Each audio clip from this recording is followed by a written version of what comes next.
young faculty members with a wide array of interests. We have a very good PhD program and a good postdoctoral program as well. We have excellent facilities.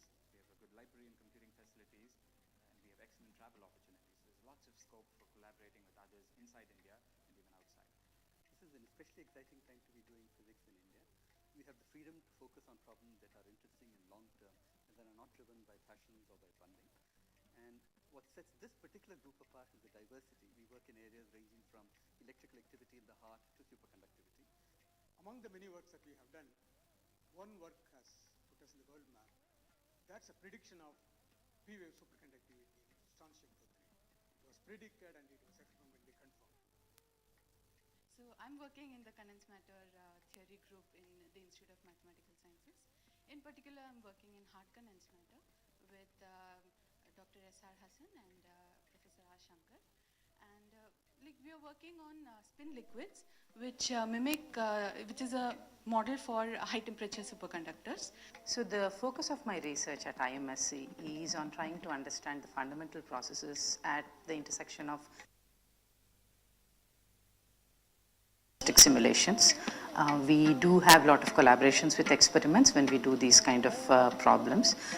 So IMSC has very high and very good computational facilities and library facilities, and there is constant collaborations that happen at the institute, and there's a very informal atmosphere that exists here. Our research focuses on soft matter. We use different numerical methods to study soft materials like colloids, gels, emulsions, etc. Our objective is to understand how rigid disordered structures are formed by these different materials and how do they respond to external perturbations. We have a very young condensed matter faculty over here. We have very good resources for doing computational work which can develop even further. So I work with quantum magnets and superconductivity. The objective is to find materials in which electrons form new states of matter, in particular states of matter which have topological properties. This is a mathematical property that guarantees that we can send currents through these materials with no dissipation, with potentially great applications technologically as well. I work on problems at the interface of physics and biology, and I'm particularly interested in how physics principles constrain biological phenomena. And an area that I work on now is understanding how chromosomes are positioned inside the nucleus as well as the mechanics of DNA. And I've been particularly interested in for a while of how the cell manages to move material within it using tiny molecular scale machines called molecular motors. My group at the Institute of Mathematical Sciences does research on granular systems, polymers, turbulent systems, and on phase transitions. Our primary aim is to construct simple models which can describe the complex behavior in such systems. We use numerical tools and analytical methods to understand these models.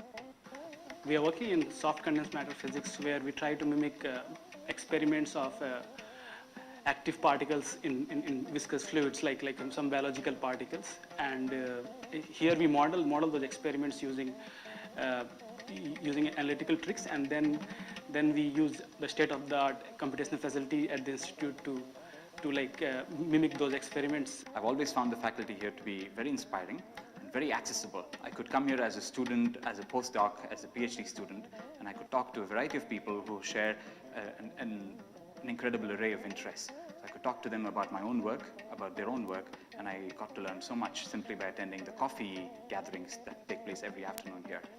The students of the Institute of Mathematical Sciences, the place has got many advantages for them.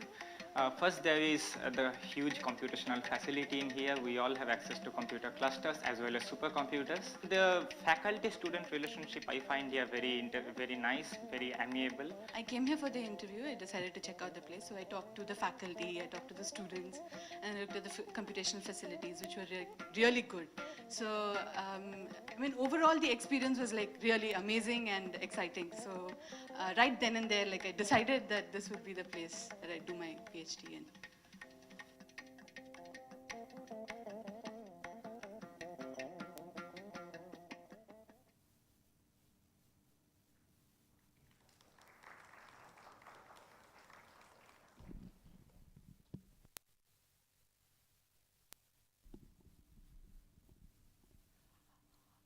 So our speaker will be here in a few minutes. And in the meantime, if you have any questions for me, feel free.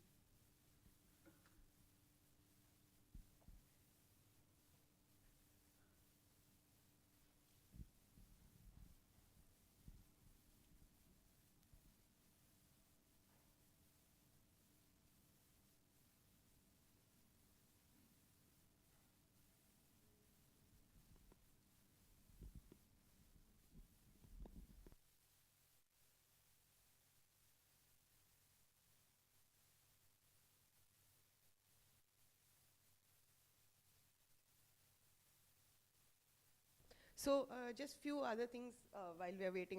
So this video was on our YouTube channel, Math Science channel. It has a lot of other videos as well. So previous facet talks and things like that will be there. The other thing is we are streaming all of this online, live streaming this. So if you have friends who would like to sort of watch, you can let them know. It's just the Math Science. If you Google Math Science YouTube channel, you will find it. Yeah. So we'll start in a few minutes. Raghavan should be here.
So let's welcome Professor K. N. Raghavan, who is in the mathematics group in IMSC.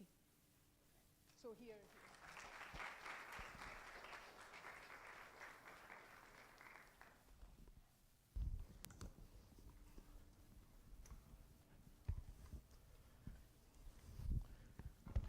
Thank you. I'm sorry for keeping you waiting. Okay. So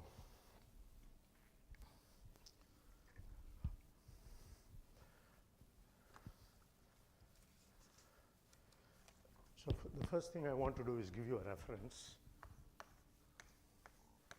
for this talk. Let me remind you that the title is Metroids and log concavity.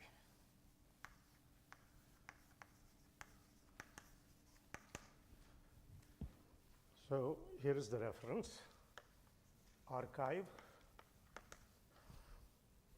If you don't know what this means, that's part of what you're going to, that's a takeaway from this program for you already.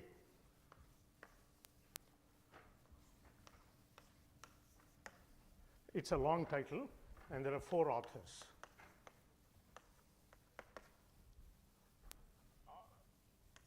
Liu, I probably can't even pronounce their names properly. Gharan or Gheron, I don't know.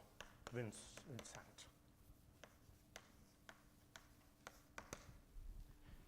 Okay. And let me also say that the work of Jun Ha, who was awarded the Fields Medal earlier this year. His work, we will not go anywhere near that, but that definitely is something that is in the background, uses techniques from algebraic geometry, specifically singularity theory,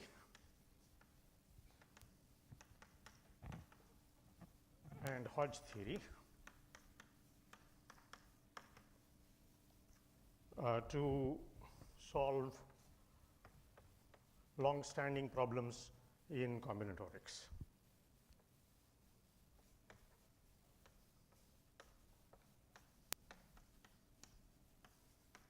So that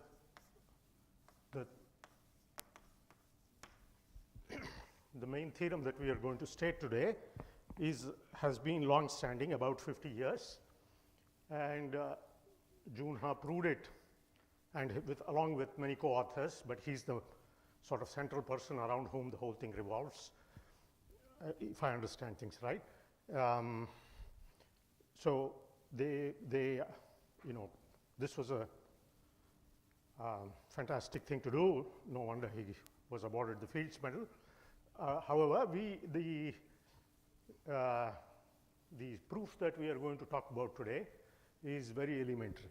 I mean, it's at the level of second year college mathematics. Okay. So by the way, I'm no expert in this subject. I just, I'm also trying to read the proof. And we're all equal here. I mean, experience doesn't help because it's an advanced calculus proof. So, all of us are equally good at it. Okay. So, let me start with some definitions. I apologize for throwing these definitions at you to begin with, but these are necessary for what we're going to say. It will become efficient. The language is absolutely necessary, so let me do it. So let's define Metroid. So this is a term that's very simple to understand, and it deserves to be better known, but isn't. For example, I didn't know the definition myself. I think many colleagues will agree that they've heard about it, but are not quite sure what it means. Okay. So here, but it's a very simple definition. I think you should all just absorb it now. And, so here is a definition. So you have a finite subset, which we will denote n without loss of generality. We'll enumerate. So this stands for the set of the first n positive integers. So certain collections of subsets. So I'm not going to write full English sentences, so I hope you're okay with that. So these are called independent subsets. Okay, and they must satisfy some axioms. So what are the axioms for these independent subsets? Okay, so before I even state them, let me give you an example of this Metroid. Okay, there are two examples to keep in mind. And these are, one is from linear algebra, another is from graph theory. Okay. So here is the example. So you take an m by n matrix. So I take n columns. Okay, this n is that n. Okay, and say with entries over any field you want, but let's say real numbers, the most familiar field. Okay. Now I call a subset of 1 through n independent if the corresponding columns are linearly independent. Okay, I fix a m by n size, right? So that is an example of a Metroid. Okay, so that's an example of independent sets. Subsets. Let's see what axioms they must satisfy. One is, this is partly maybe convention, the empty set. is always there. Okay? So, empty set. So, let us call this collection, not collections of subsets, collection of subsets, collection I, let me call it, give it a name, I for independent. Okay? So, the empty set belongs to I. That is one axiom. Okay? Then surely, if a certain set of columns is linearly independent, then any subset is linearly independent as well. Okay? So, so if I is contained in J and J is independent, then I is independent. Okay? And finally, okay, so suppose I have 3 columns that are independent and another 5 columns that are independent. Okay? 3 columns that are independent, and I am also given 5 columns that are independent. These 5 may include these 3, it may not include these 3, does not matter. A set of 3 columns which is independent and a set of 5 columns which is independent. Okay? Then from your linear algebra, you would know that there exists, out of these 5 columns, you can choose 1 column and augment the 3 columns and still keep it independent. Okay? So, let me write it. So, given I comma j in I with the cardinality of I being strictly less than the cardinality of j, there exists j in j not in I such that I augmented with this j is linearly independent, is independent. Okay? So, what I am saying is that it is clear from very basic linear algebra that if I take this example, that is an example of a metroid. Okay? Is that clear? Any questions on that?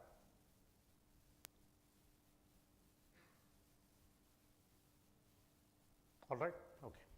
So, let me give you another example. But before I do that, maybe one more thing to mention is, so it's very easy to prove from this. Okay, in fact, you should do it now. I suggest you do it now, that all maximal independent sets have the same cardinality. So, easy observation. Observe all maximal with respect to inclusion. Maximal independent sets in I, because of this. If something has lesser dimension, lesser cardinality, you can augment it, and therefore, this is not maximal anymore. If it does not have the highest cardinality, it is not maximal. Okay. So, all maximal sets in I have the same cardinality or have the same size, and this size, okay, let us give this metroid a name M, and this cardinality is called rank of M. In our example, it would be the rank of the original matrix. Okay? So, the rank of the corresponding metroid is nothing but the rank of that matrix. Okay. Right. Okay, let's do, here is another interesting example. Okay. So, you take a graph. Okay, I am not going to define graphs very precisely, but they contain a set of vertices and there are some edges between these vertices. Okay. Now, with finitely many, let us just take it with finitely many vertices.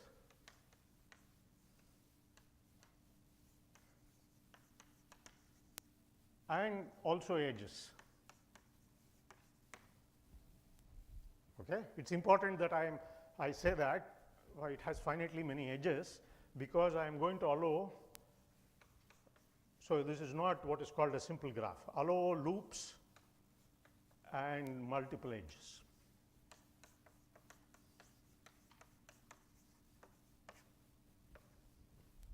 That's okay. Okay. So you could. So I'll draw an example a little later. Okay. So so the let n be the number of edges.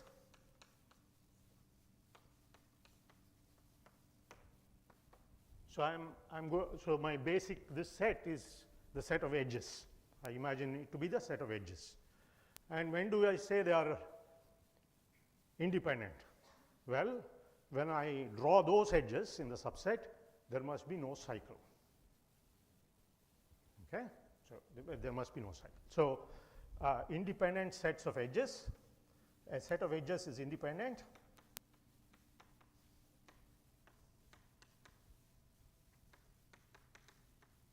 Let me just shorten it to ind if there is no, if it contains no cycle. These things are easier to imagine than to write out very precisely. If it contains no cycle. Okay, let's do, in fact, let's do an example.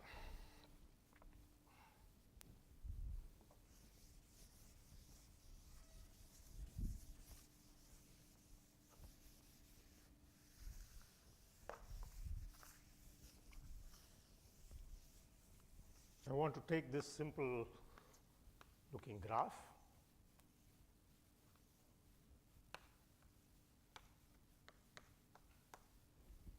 Okay, and those are my edges. Okay. Now let's say enumerate. So I can make the metroid, right?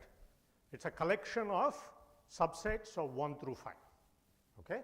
So what would be, can you tell me the collection? So let's write out subsets with 0 elements. How many subsets are there with 0 elements?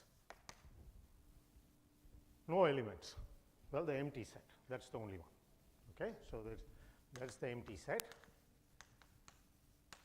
How many sets with single element, with 1 element?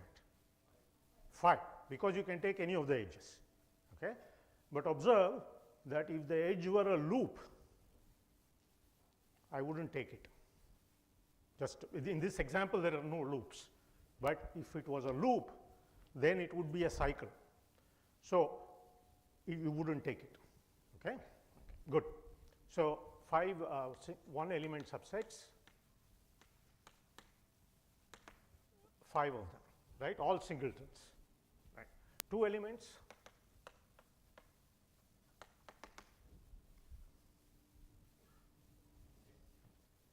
Why is, yeah, correct. Why 5 choose 2, correct? 5 choose 2, there is no, I mean, no, if I take any 2, they still don't form a cycle. Very good. That's 5 choose 2, which is 10. Okay. 3 element subsets.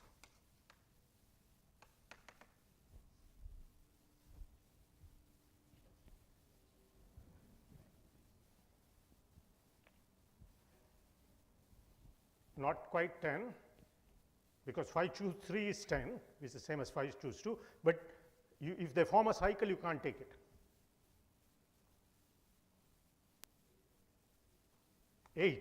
8 is right. So the ones you cannot take are 1, 2, 5 and 3, 4, 5. Okay? So total 5 choose 3, there are 10 possibilities, but 2 of them are disallowed. So what you have is 8. Okay? And 4 element and 5 element.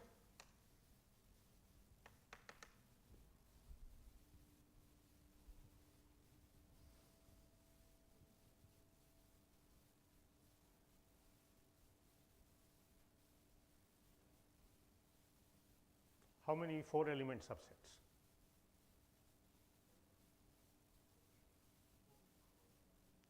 Which 4?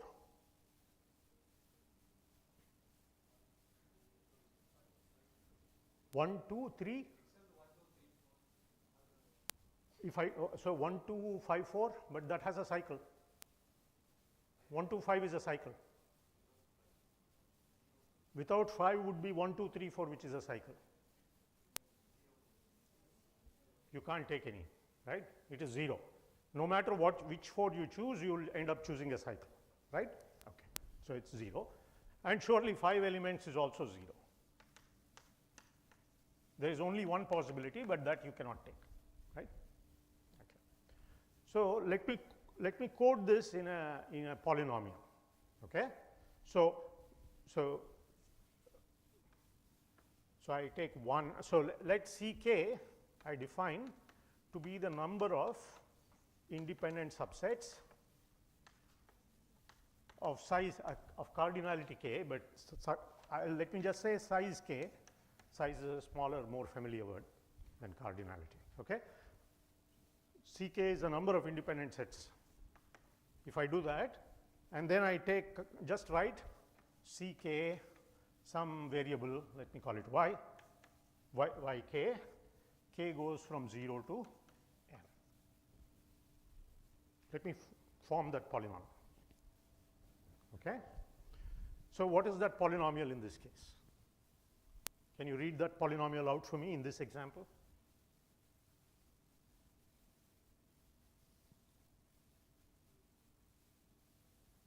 How many 0 elements? 1. 1. So it's 1 times y to the 0. Okay? And then 5y, right, plus 10y square plus 8y cubed. Okay? Right. Okay, so without further ado, let's state our, so the claim is, so this is,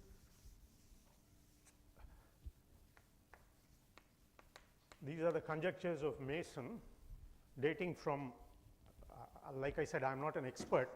In particular, I don't know the history that well, but so this may not be 100% correct, but dating from somewhere around 1972. So about 50 years old. Okay. What does it claim? It claims you take this polynomial, take any matroid, like this one for example, take this polynomial, right? You take any 3 consecutive ones, right? Any 3 consecutive ones, like 1, 5, 10. Okay? Then the square of this exceeds the product of these two. So here 25 exceeds 10. Okay. Here 100 exceeds 40. Okay. So it says Ck square for any k. So for any k, you can write actually anything, but let me just write that. It doesn't matter because after you go beyond it, things will become 0, so it's still okay. Is less than or equal to Ck minus 1 times Ck plus 1. This is the conjecture. So this conjecture.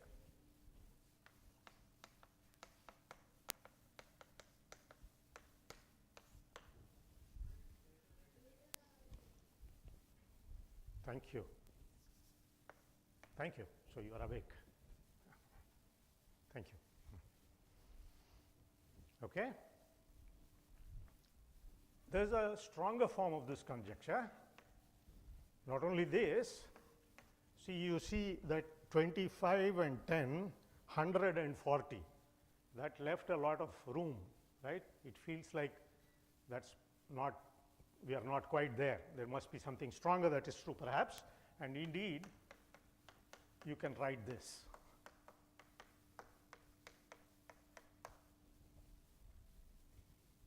That's the second form of the conjecture.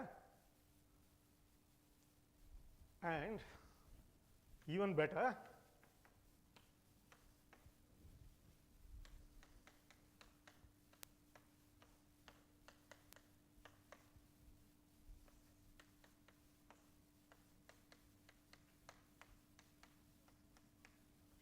you can put a slightly bigger number here, more than 1, and still expect this to be true.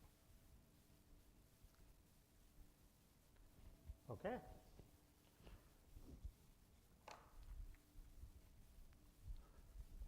So let's make some observations.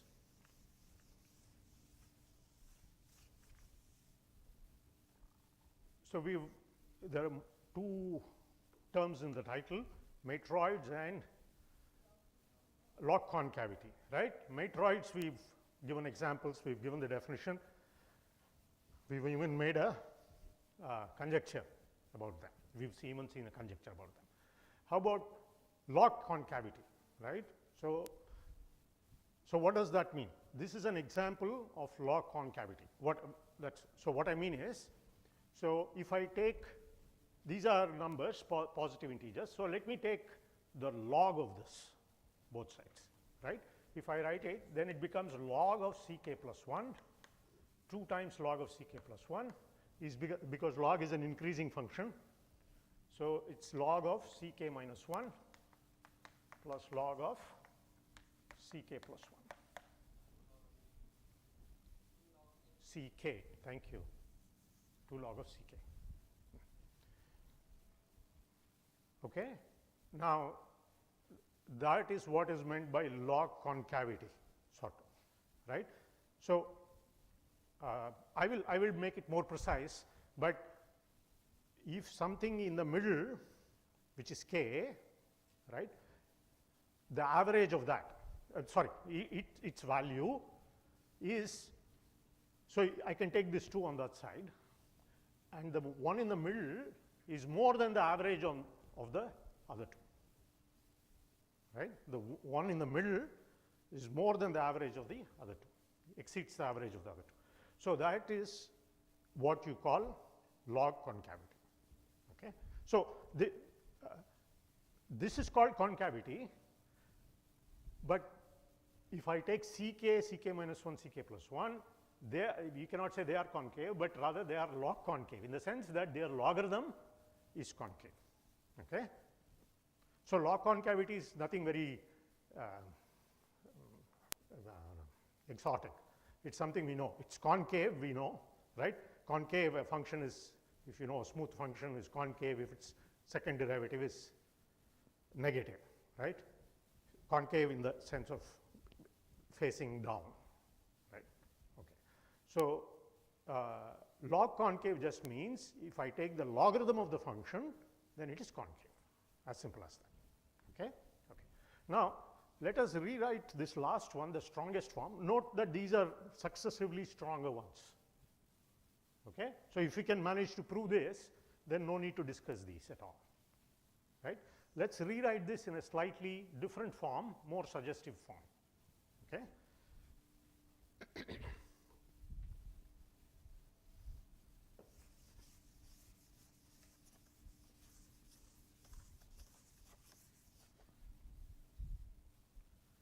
So, before doing that, let me ask you very quickly, suppose I take an n by n matrix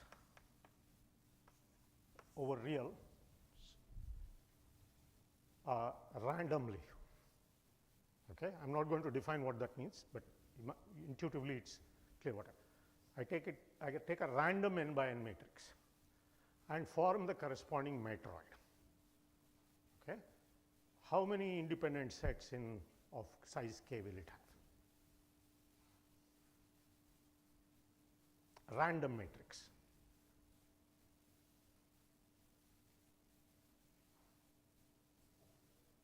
Okay, let me ask you a question. Suppose I take a random matrix, you expect it to be invertible or not?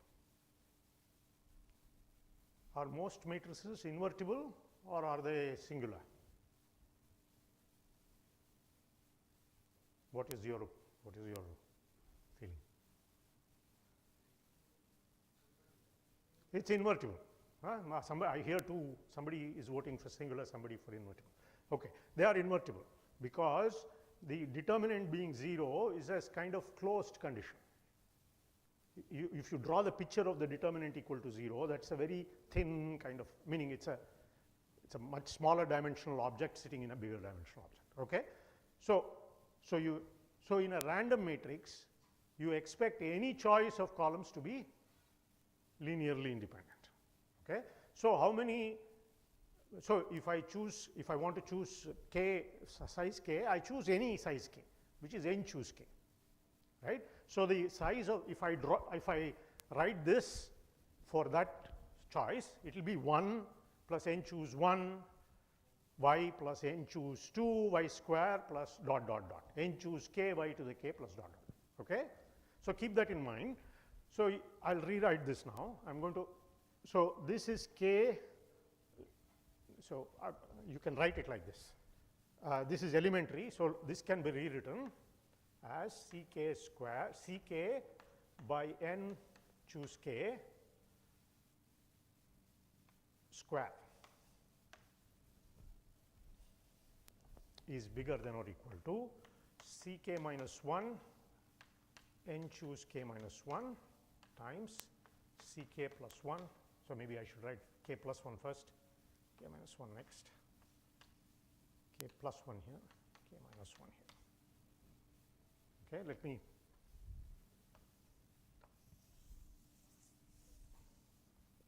this is just an easy way of rewriting this. Okay, and you see in this example all these numbers will become 1. Okay, so that's kind of a motivation for that, writing that. Okay. So, the conjecture finally is, given any matroid and form this polynomial, it will have this property. Okay. This is called, this was log concavity. This is called ultra log concavity.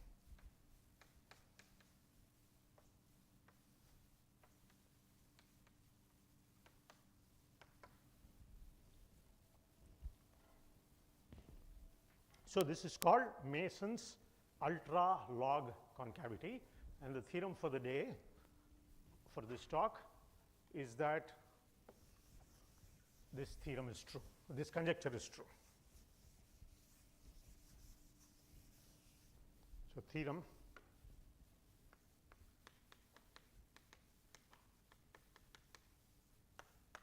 for which in the paper that I gave the reference of, the 4 authors have given a elementary proof of this statement, is that this Mason's ultra log concavity conjecture is true. So, I have this here. So, let us just check that. What does it mean if I take 5 divided by 5, right, 10 divided by 10, right. So, this becomes 1, this becomes 1, this becomes 1. So, 1 square is bigger than equal to 1 times 1. Okay. Let us do it here, here and here. Here I divide by 5, I divide by n choose 5, 10 I divide by 10. So, these two are 1. What about this? What should I divide here by? 10, right, 5 choose 3, right. So, if I divide that I will get 4 by 5. So, 1 into 4 by 5 is less than or equal to 1. The square of this again I divide by 10 I get 1. 1 square is bigger than or equal to 1 into 4 by 5. That is what that says, okay, which we have verified in this. Okay. Okay, maybe this is a good time to stop and ask you if you have any questions.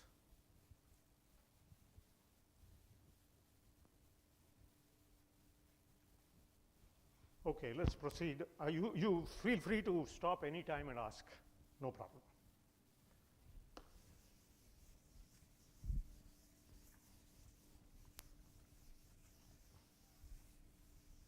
Okay, now let us get a little more into how they prove this.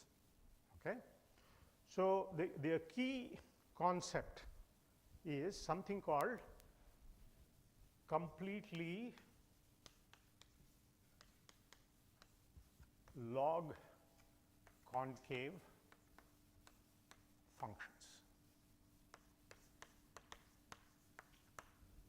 So this is a term that they have introduced, right? So I mean, people, you should not think that mathematics just you can make whatever definition you want. Of course you can, but for it to be accepted, it has to make sense, and you have to prove a theorem, right? So this is a sort of this definition is justified because they have used it effectively to prove this theorem. Okay, so this is a new definition that they have given. It's not. It's maybe at most 5, 6. I mean, 10 years old, perhaps. It may have been in the. People may have been thinking about it, perhaps, but it's a very, very recent definition. Okay, so let me state the theorem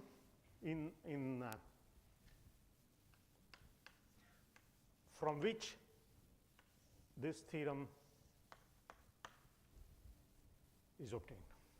Okay, so they prove this. That's correct, and that's sort of the motivation. But they prove slightly, a slightly stronger result, and so let us state that. Okay, so what you do is the following. So this is called. So let me shorten this to CLC. Okay.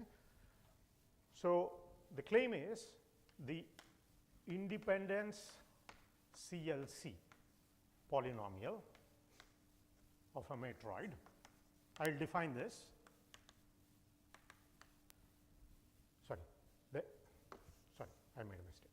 Independence polynomial, ind poly of a matroid. So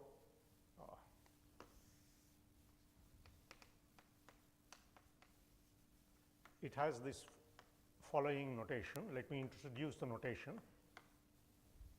of a matroid.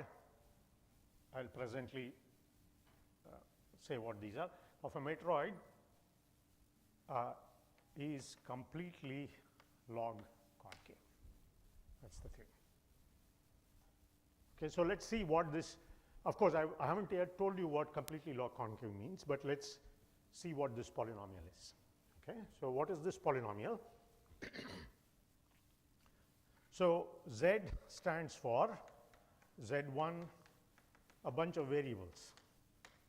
Okay, as many as there are elements in that subset, underlying subset of the matroid. That n will remain fixed throughout the talk. Okay, maybe I'll use it also for Rn, but whenever I talk of a matroid, the n is the number of the underlying set is 1 through n. Okay, and you have one extra variable y. Okay, so the number of variables, so y, so together there are n plus 1 variables.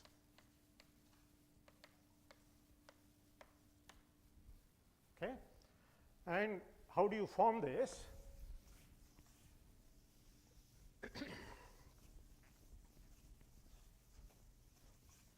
So I'll write it in an abstract way. You have to unwind this for yourself.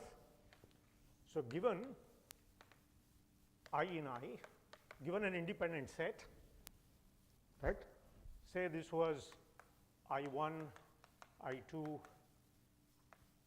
dot dot dot ik, some k element subset.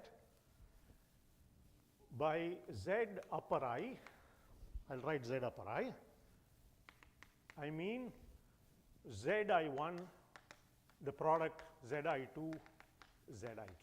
So that's a very simple thing. If I have variables indexed by these elements, so if an independent set, say, is 2 and 3 is the independent subset, then I take the variable that the monomial that I take there is Z2 times Z3.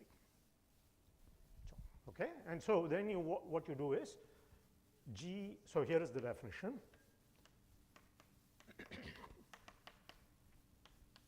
You take k from 0 to n. Okay, see the polynomial that we wrote down here. I should have maybe, no, I used the right one, Z, y. So the polynomial that so what you can write is, sorry,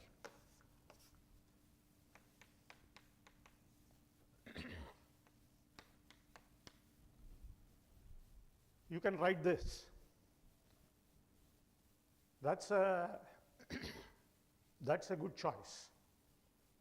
Okay, you can do that.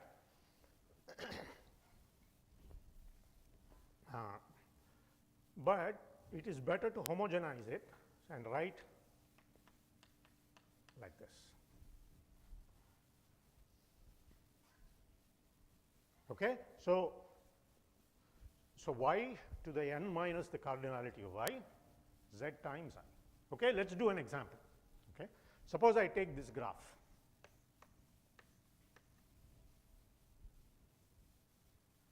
So I want to write the independence polynomial of that. What do I write? How many variables do I take? How many? There is one y variable, and how many do I take? And here n is 3 because there are 3 edges. Okay. So I write y, z1, z2, z3. What are the independent subsets? List all the independent subsets. So let's call them 1, 2, 3. What are the independent subsets? Empty, all singletons, 1, 2, 3, and all 2 elements. 1, 2, 1, 3, and 2, 3. Okay? What do I form correspondingly? So I need to do this. So 1, so this corresponds to z to the, so there are no variables corresponding. So it's 1, but I multiply that by y to the power n minus this. Okay, for a minute forget about this. Let's work out the z part. So I'll get 1 plus z1 plus z2, sorry.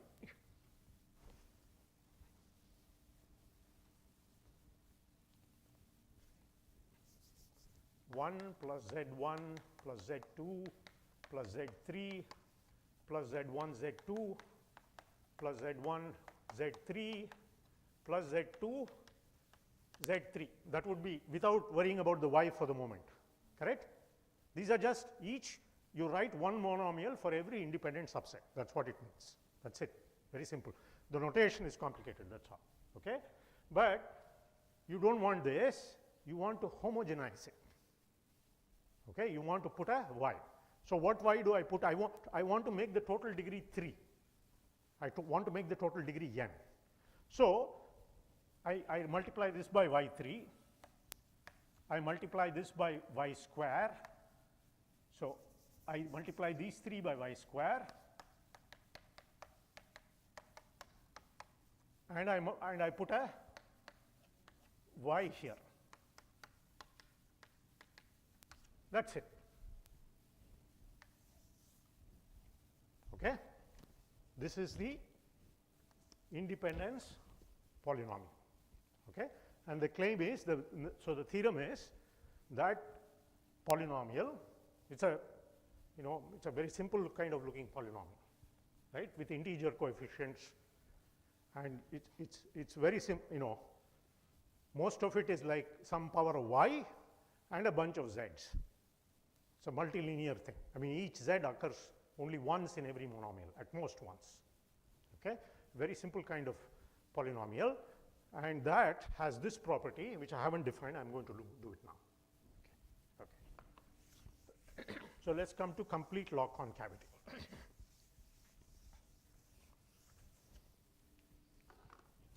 So to do that, let me first define for you log concavity. So log concavity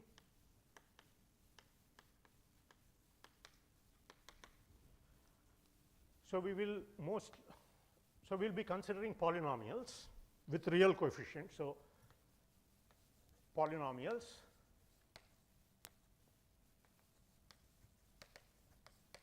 in some set of variables, finitely many variables, real coefficients, non-negative real coefficients. Like, for example, those. Okay, and like that, mostly homogeneous, but right now don't.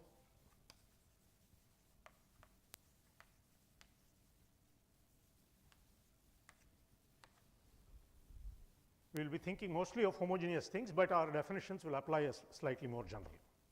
Okay, so we consider them as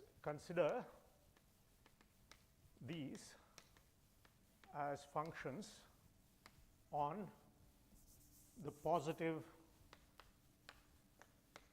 Okay, so what I mean is n variables. So n variables, say. So now I'm here there are n plus 1 variables, so there is a slight mismatch of convention, but I hope you can adjust. So let's say we are n variables. Okay, so here is the definition. F is LC for log concave if the following hold. First of all, F is non-negative on this.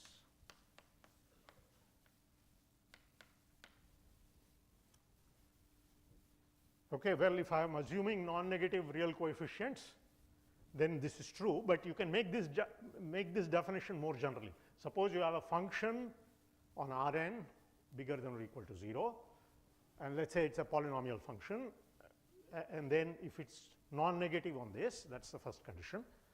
Secondly, so since it's non-negative, I can take the log of that. That makes sense. Okay, so the log is concave. What does that mean, right? So what this means is the following. So let me draw a picture. So this is example of a concave. This is an example of a concave.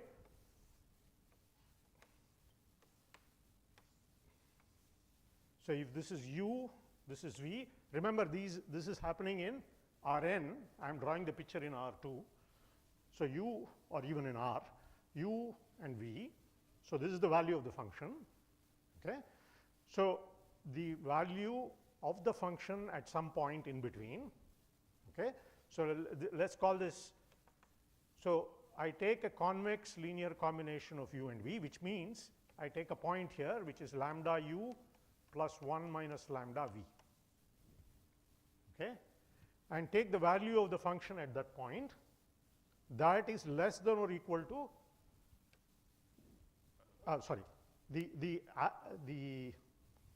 let me write it.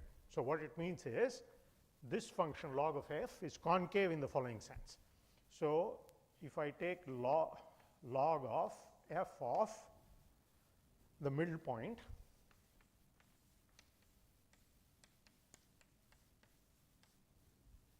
right, that must exceed the value here and the value here with this linear combination. So it is bigger than or equal to lambda, let me write it, lambda times log of fu plus 1 minus lambda times log of fe.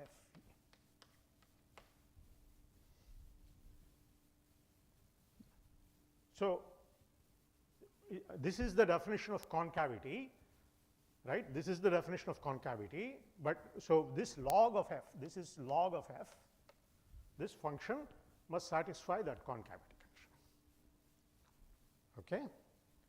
Okay, so let me just give you very briefly some examples. As you can see from the theorem, this is a way of generating completely log concave, which presumably we haven't seen that, but which are more than log concave.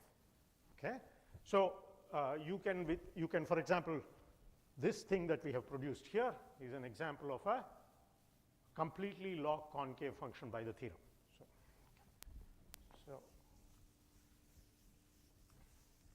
So let us just quickly give an example. So if I take the function x on R, right, identity function on, okay, what is its log? So I take the log of x, and if you draw the graph of that, that looks like this, right? That's log of x, right? And therefore, that is concave.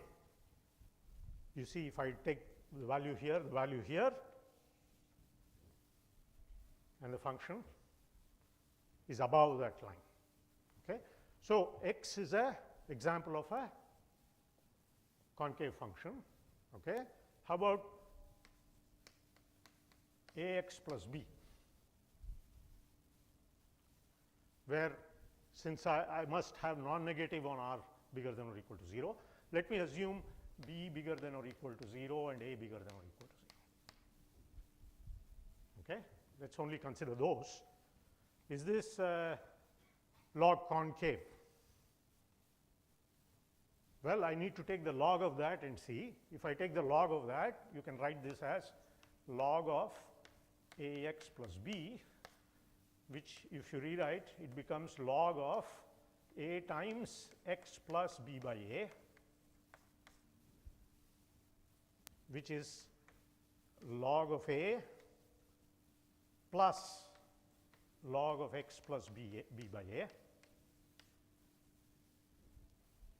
Now, the graph of this is what? You take this graph, you push it up by log a, push it left by b by a. That is what it is. So, you are not changing the concavity of that function. So, it is log concave. Right? You agree? Okay. So, the next one is so if I take concave functions and take, if two functions are concave in the sense that their graphs look like this and add them, that will also be concave. That is easy to, you can work this out.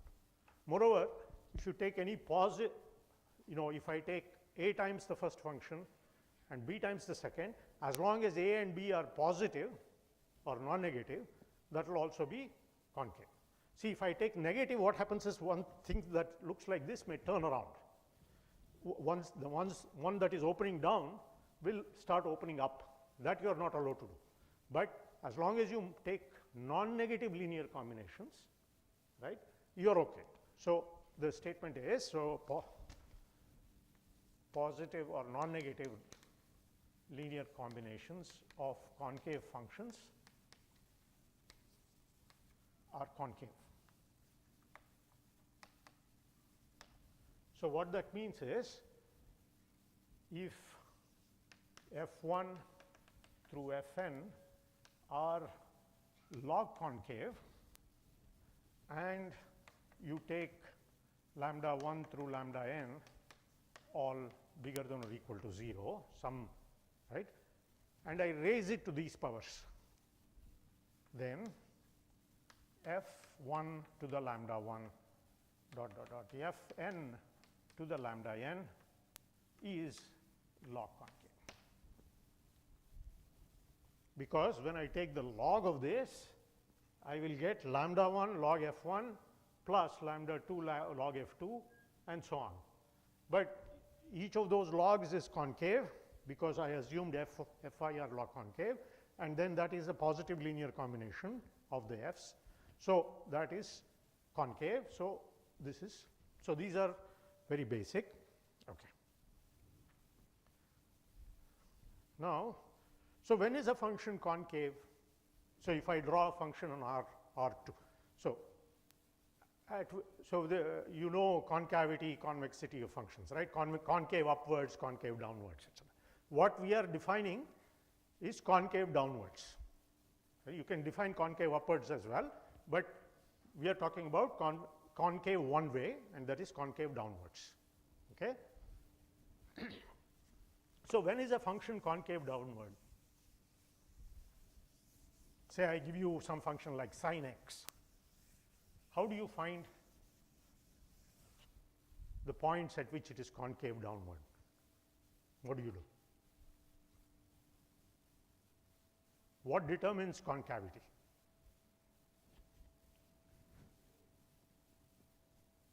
Yeah? I heard somebody say something. Slope will not decide concavity, right? slope will decide whether it is increasing or decreasing. You could have a function which is increasing but concave upwards, or a function which is increasing but concave downwards. Okay, slope won't do it, but what will do it? Second derivative will do it, right? So if the second derivative is negative, then it is, I mean, there are some issues with when it becomes 0, then you have to check. Let's not get there. It's generally, if it's negative, then it's concave downward. If it's positive, it's concave upward. So since we are talking about, so what must our function satisfy? I take the log of that, and that must be concave downward, which means roughly its second derivative must be negative. This is what we want. Okay? But we are talking about functions in several variables, not one variable. So what might this mean?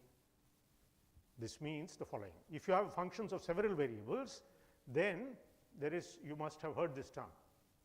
What do you do with functions of 2 variables or 3 variables?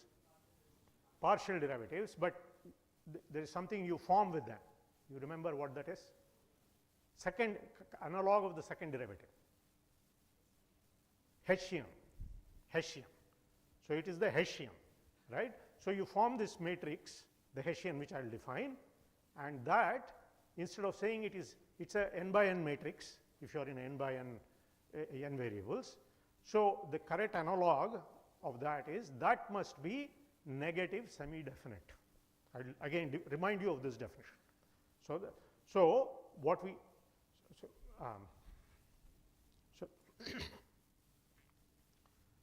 so log concave at a point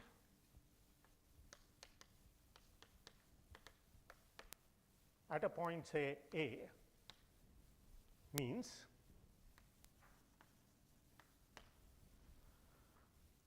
Hessian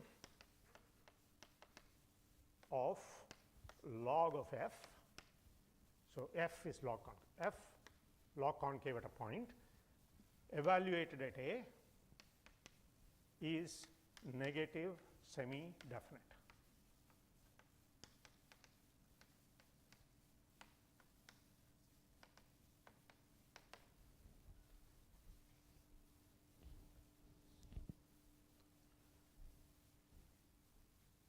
Okay, and so LC, if I want it to be log concave, I'll define this in a minute. But so if I want it to be log concave, it is equivalent to log concave at all points. So let us talk about the Hessian. So what is it? So the Hessian Q, let me write Hessian. I don't know why I write Q, I should have probably written H, but Q is probably standard. So del, so it's the general term ij is equal to 1 through n, del square f by del, so let me write z1 through zn are the variables.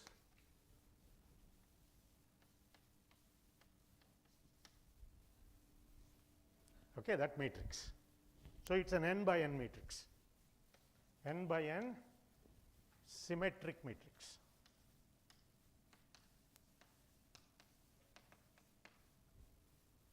Okay, and what does it mean for it to be semi-definite?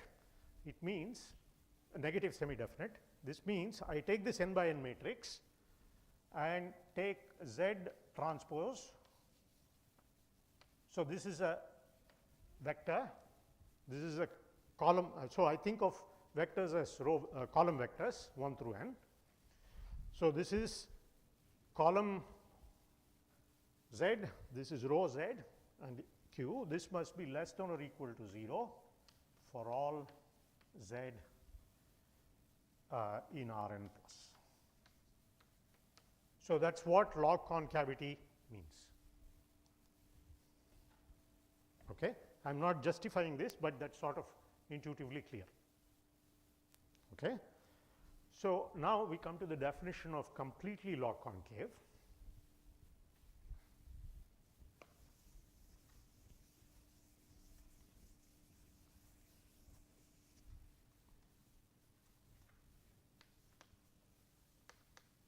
CLC.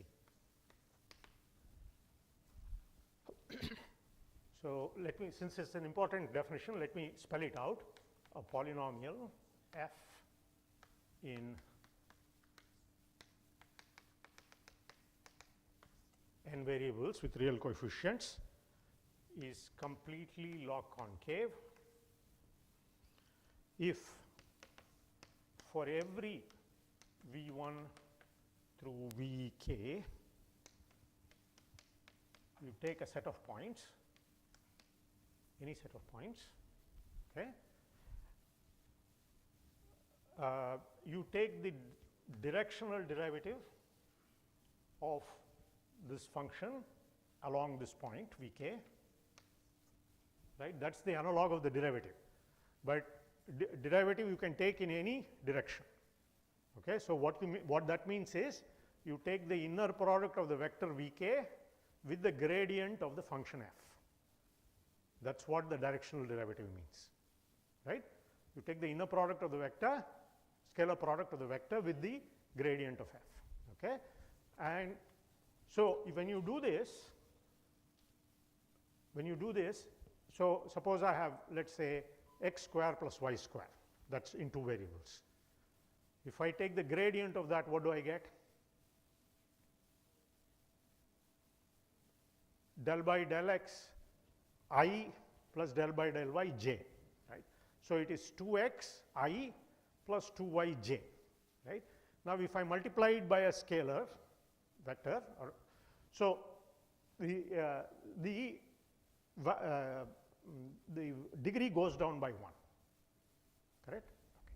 So, if I do this for Vk dV1, this is log concave, that is the condition for all possibilities. So, in particular you can take this to be the empty set, in which case f itself is log concave, that is part of the definition. Okay. Not only must f be log concave, but all its directional derivatives at all possible things must be log concave. Okay. Now, that looks like a strange condition. I mean,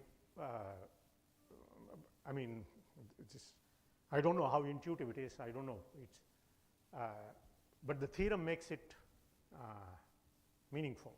So, the theorem is claiming that if you take a polynomial like that, like this, in 4 variables, that has this property.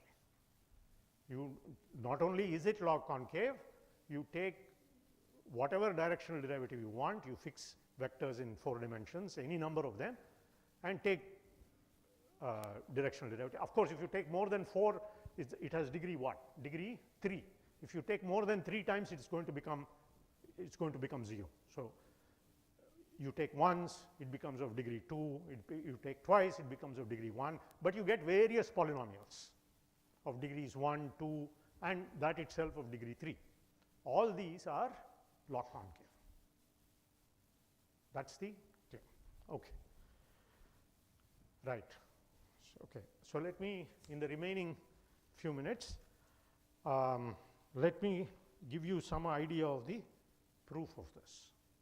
Okay. So, perhaps since the proof is going to be only, yes.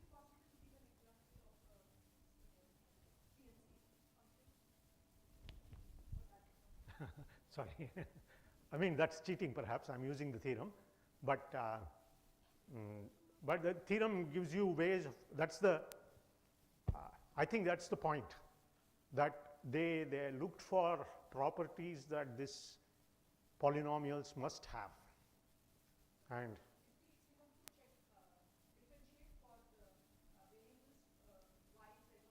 I think it is. I think there are some, so although this is the definition, it is enough to differentiate.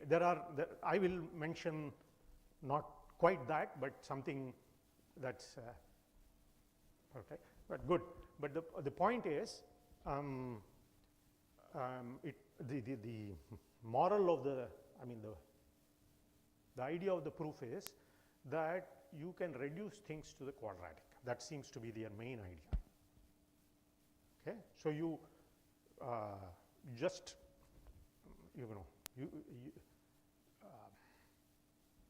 you'll see. But that's the idea. You should keep this in mind, right? So you can reduce things to the quadratic case. So the whole, that's why the proof is very elementary. Okay, so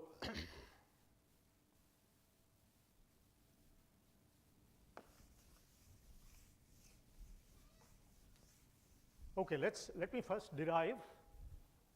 There are two things for us to do now. First, I have to indicate the proof of why the Mason's conjecture, that polynomial that we wrote down, has the property ck square, that ultra log concavity property, assuming that this is completely log concave, right? The theorem, one is the ultra log concavity of the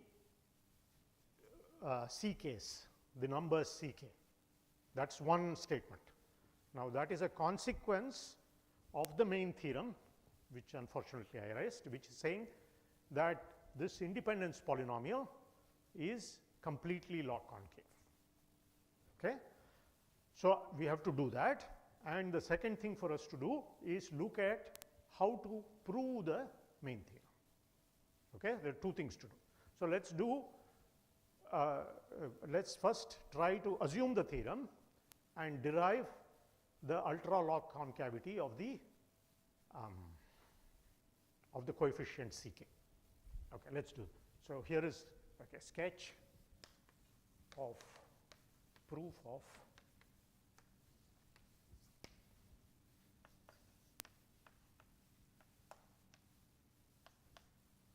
Mason's from CLC-ness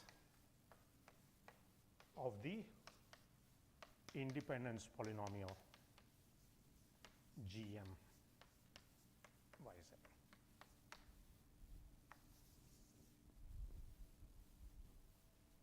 Okay?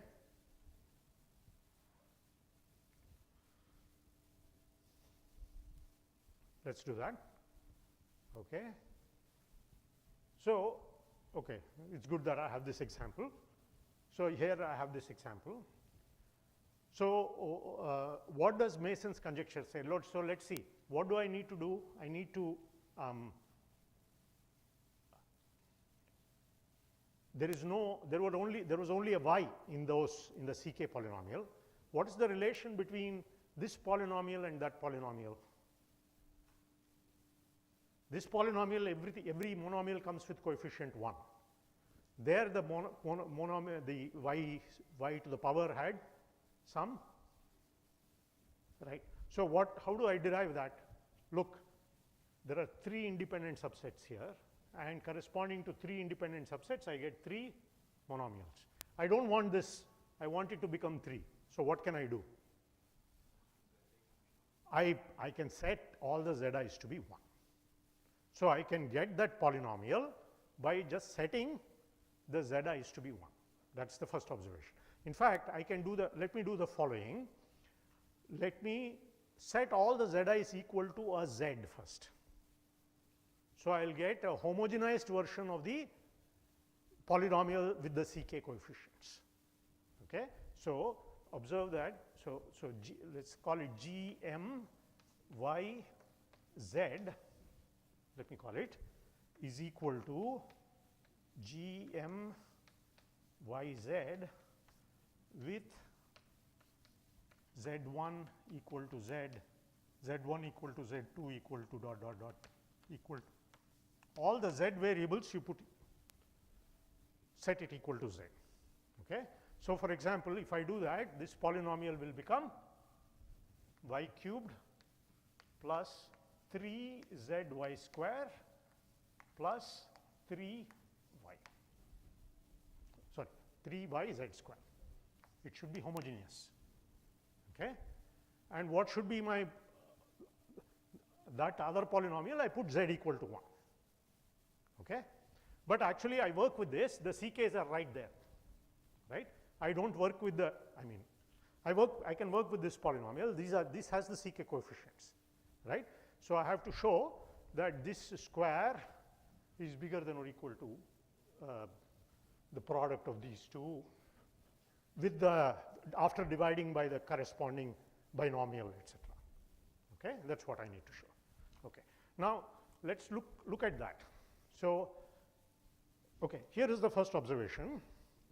So, I mean, this is so how did I get from here to here? I substituted zi is equal to z. So, this is a function on n plus 1 in n plus 1 space. This is a function in 2 space, right. So, how do I think of this function on 2 space in terms of this n plus 1 function? Well, you can take a map from R2 to Rn plus 1, in which the first coordinate is y, it goes to the first coordinate. The second coordinate z goes to second coordinate, there it goes to second coordinate, third coordinate, all are the same. In other words, what I am saying is, if I consider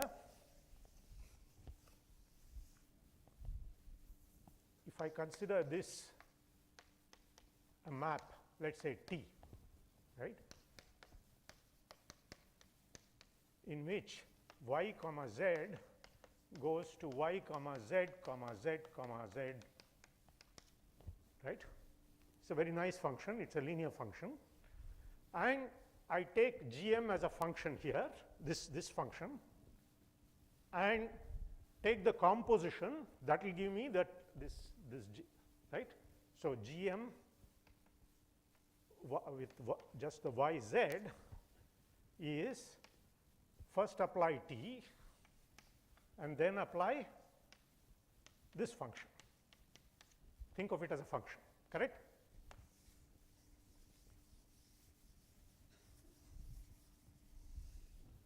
And it's a very easy statement to see that this is elementary, so let's not there are no ideas here, that if I take a linear, compose with a linear function, so I know this function is completely log concave by the theorem, and I am composing it with a linear function. Okay, it's very easy to see that if I compose, if I take a linear function and then a log concave function, it is log concave. If I take a linear function, compose it with a completely log concave function, then that is completely log concave. Okay, there is a bit of work, but that's not really, that's fairly straightforward. Okay, so what we get is that this function is completely log concave on R2. Okay, so this polynomial, for example, is completely log concave as a function on R2.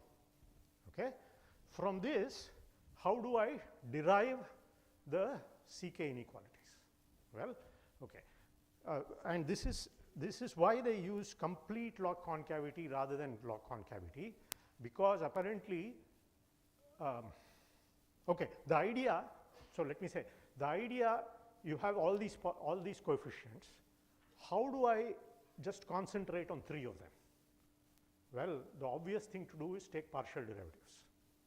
If I take correct partial derivatives, so for example, if I take second derivative of y, this goes away, and if I take derivative of z, this goes away. So, if I take 2 derivatives of y and 1 derivative of z, only this remains and everything else goes away, right. So, you can concentrate on whatever you want by taking partial derivatives, and our completely log concave is made for this. So, if you start with some polynomial which is completely log concave, take partial derivatives, it is completely log concave. So, I get down to just Ck, that 3-term polynomial, which is now completely log concave.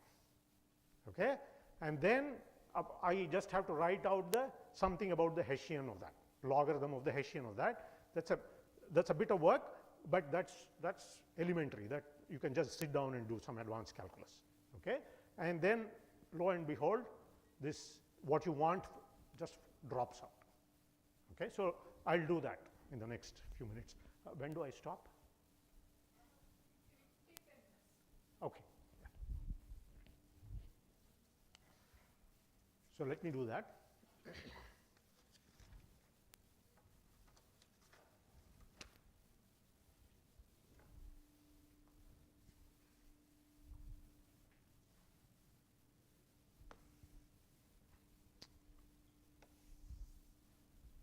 Okay, so let's write this G M y z.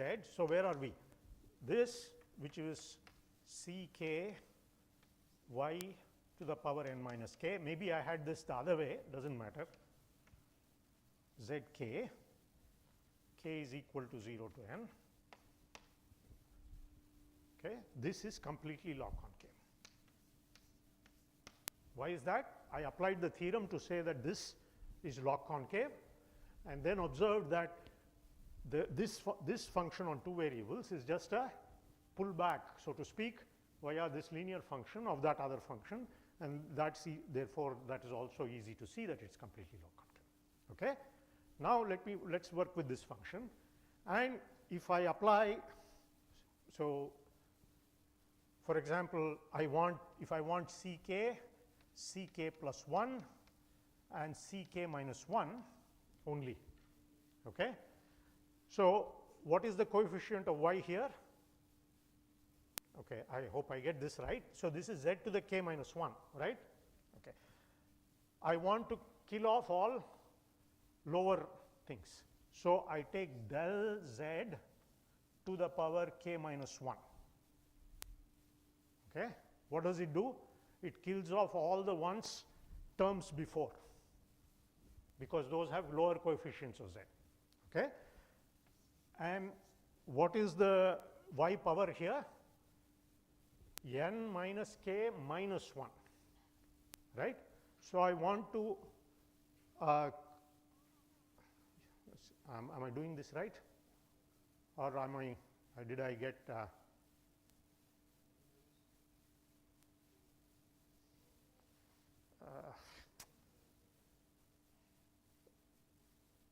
yeah, I want to kill off all the no, maybe I should do. So, what's the power of z here, please? Z to the k plus 1. I want to kill off z to the k plus, no, I'm doing this right. Okay. So, k plus 1 comes with n minus k minus 1. So, this comes with n minus k minus 1. So, if I take, and what is the power here? N minus k. So, if I take the derivative of n minus, please help me here,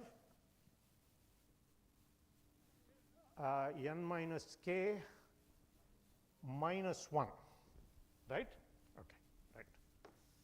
So, if I do that, right, now gmyz,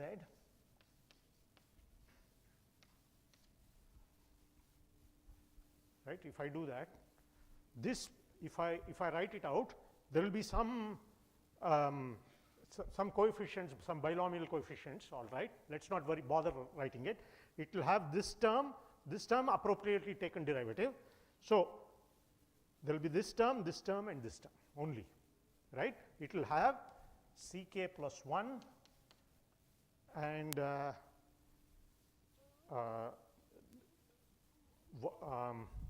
z square something. There will be some other coefficients here which I am not writing down, ck with zy and ck minus 1 with y square. Is that correct? Maybe just check that I got it right. Okay. Right, there will be some. Okay. The thing is, this is now completely log concave. That is the conclusion. Okay. And from this I need to derive the ultra log concavity of the. So, for that what I do is, so here is another key idea. Another key idea is that what does so in particular this is log concave. What does it mean? It means that the Hessian of the log is negative semi-definite. That is what it means. Okay? But what they do is relate it using, so there is a relation between the, so let me relate it to the Hessian of the function itself, not to the log. Okay, that's the other idea. Okay, so the Hessian of the, so if I take this function, take this polynomial, I am not writing this down, right? If I write the Hessian of this, so take this to be q. Okay, whatever with these numbers there. If I take, oh, sorry, let's call it f. So the Hessian of, this is the Hessian of f. Okay.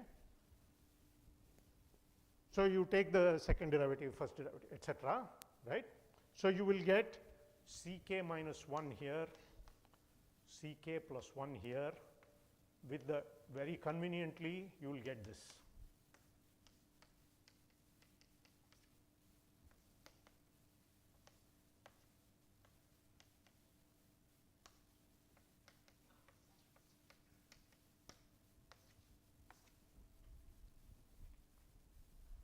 So that will be the Hessian. Okay? Sorry, I am not writing out the calculations, but this is what you get. Okay? Now, the fact that it is log concave will mean that this has negative determinant or less than this determinant. So the claim is, determinant of this q is, and that's good enough, right? That's exactly what we want. Okay? And why is that? So here is the idea. So again, I wish, like in all talks, like all speakers, I also wish that there were more time, but there are other nice talks to be coming your way. So here is the idea. So using the negative semi-definiteness of log of f of, sorry, what is that? The Hessian of the log of f. This is the Hessian of the log of f. Okay? So you can show the following. So it boils down to showing the following. So this matrix, right, this Q, this is the Hessian of f itself, right. So there exists vectors, so for A in R2 such that f of A is non-zero. Okay, remember this function has positive coefficients.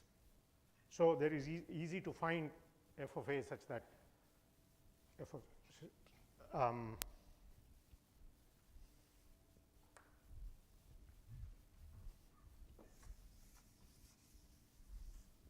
you have AT QA is positive. So if this is not 0, this is actually bigger than 0 because the coefficients are positive. Okay, and ZT QZ is less than 0 or less. Let's make this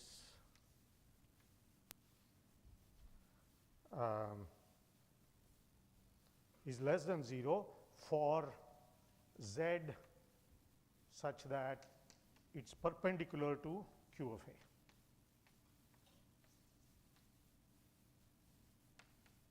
This is the main observation.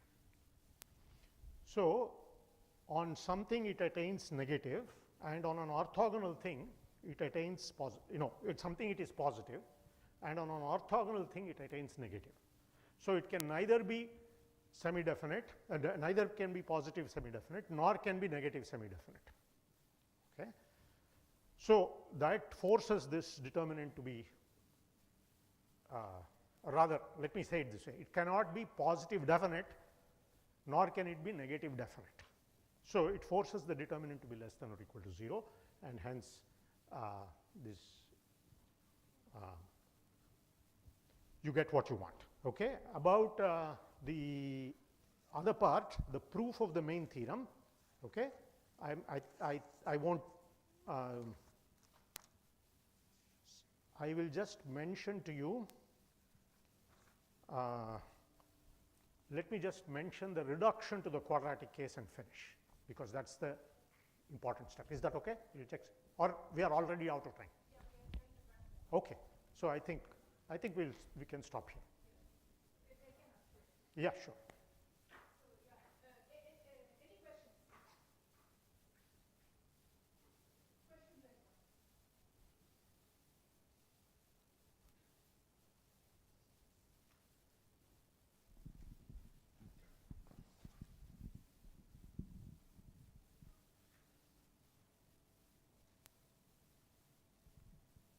I repeat that the paper is very readable.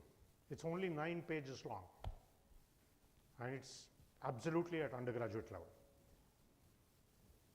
and of a recent important result. So that's the attraction. So yeah, if there are no questions, maybe we'll stop here and let's thank the speaker.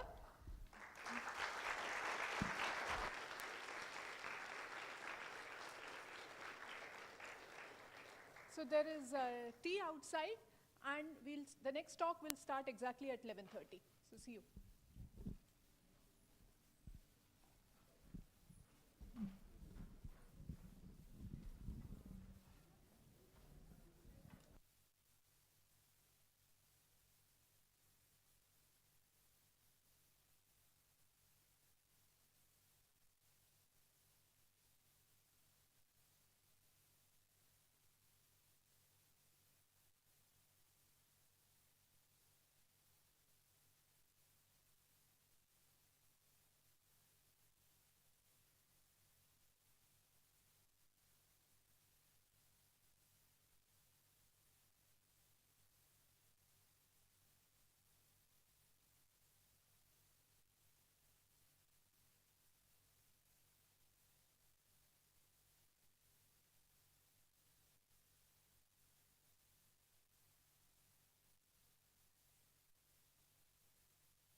சரி நான் பார்க்குறேன், நான் start ஆகுது, நான் கூப்பிட்றேன்.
So we are very pleased to have C. Aishwarya from CMI.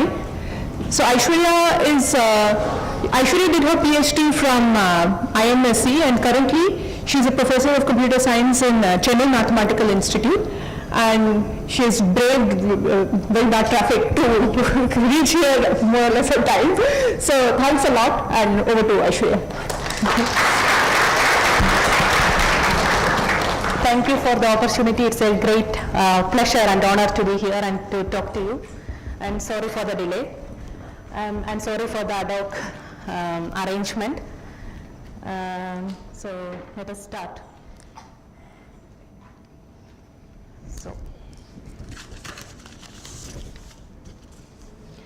So please feel free to interrupt me at any point. Just raise your hands and ask questions or whatever. Okay. So you all know polynomials. We start from polynomials, okay? So what's a polynomial? For example, you have something like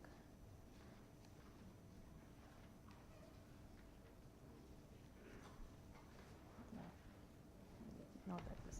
This is a polynomial, right? So on a single variable x, okay? So there is a x square term. The coefficient of that term is 1. X cube term, coefficient is 2. So these are polynomials. And then there are series. You know about this power series, right? So essentially, this extension of polynomials. So polynomials have only a finite number of terms. You have an infinite number of terms. So every term is of a different degree. So for example, one series that I will write here.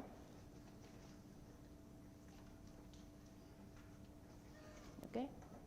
So every term is present. The coefficient of every term is 1 in this series. Okay. Another series.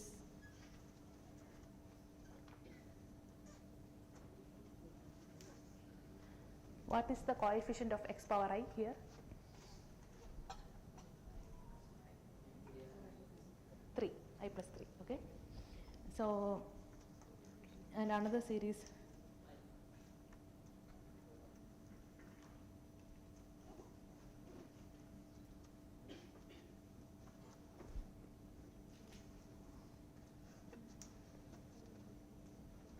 So what is the coefficient of x power I here?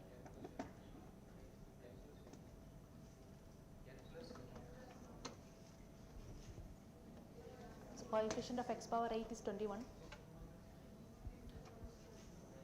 So it's going in the Fibonacci series, like 0, 1, 1, 2, 3, 5, etc. So, okay. Essentially there are this series, and this series you can also think of them as some function from natural numbers to, let's say, integers. Essentially, what I was asking you, what was the coefficient of the ith term? So the I is the input to this function, and that for every I, it will tell you what is the coefficient of the term with x power I. Okay.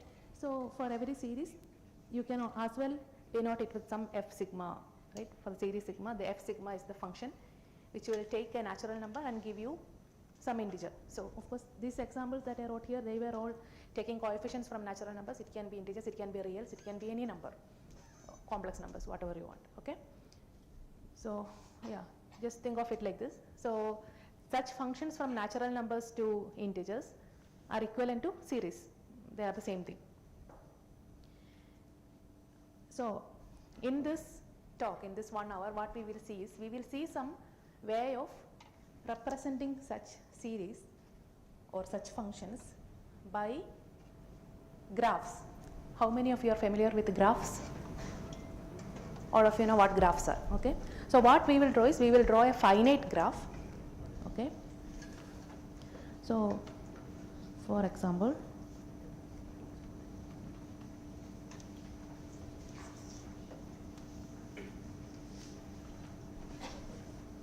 so there can be loops. This is a directed graph and they need not be simple. So between the same pair of vertices there may be multiple edges. Okay.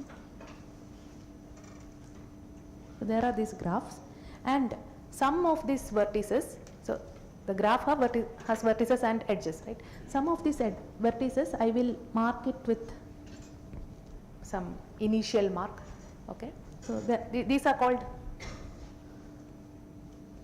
source vertices, source or initial vertices, and some of them will have this dangling outgoing edge, okay? So these are the final or target or sink.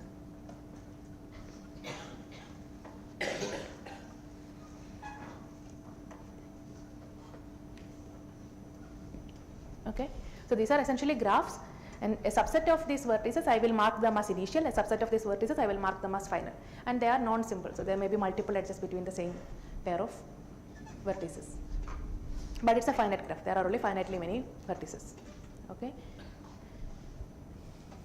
Okay, so I have such a graph, then what is the function denoted by such a graph? So these graphs in computer science we call them automata, but it's basically this object. So what is the function associated with such a graph?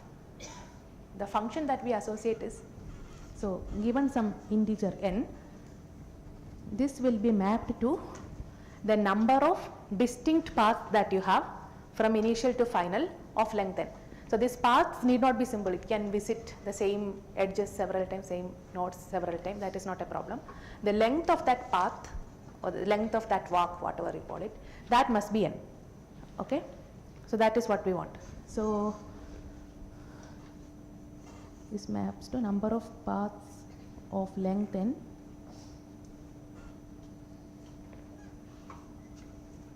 initial to final. So it can start from any initial, it can end in any final. This is all fine. We just want some path from initial to final. Okay. So this is the function represented by such a graph.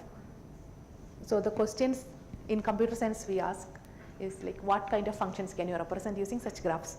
What kind of functions can you not represent using such graphs? Or given some function, can you design, it's like designing an algorithm or designing a program.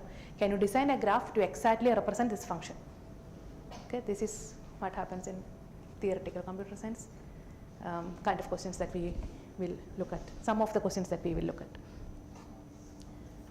So in this particular example, just try to, we will just evaluate, we will try to find the value of this function on some points, okay, given by this particular graph. On 0, of length 0, how many paths can you find from initial to final?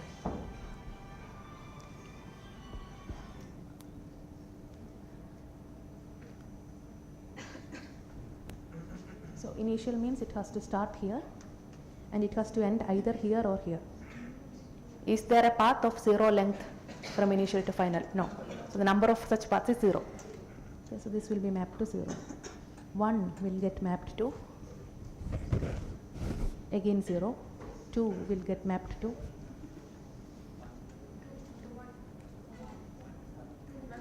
2. It's okay. So this is one path of length 2. This is another path of length 2. Both going from initial to final. Of course, there is no path of length 2 which reaches that final. Okay, so 2 will get mapped to 2, 3 will get mapped to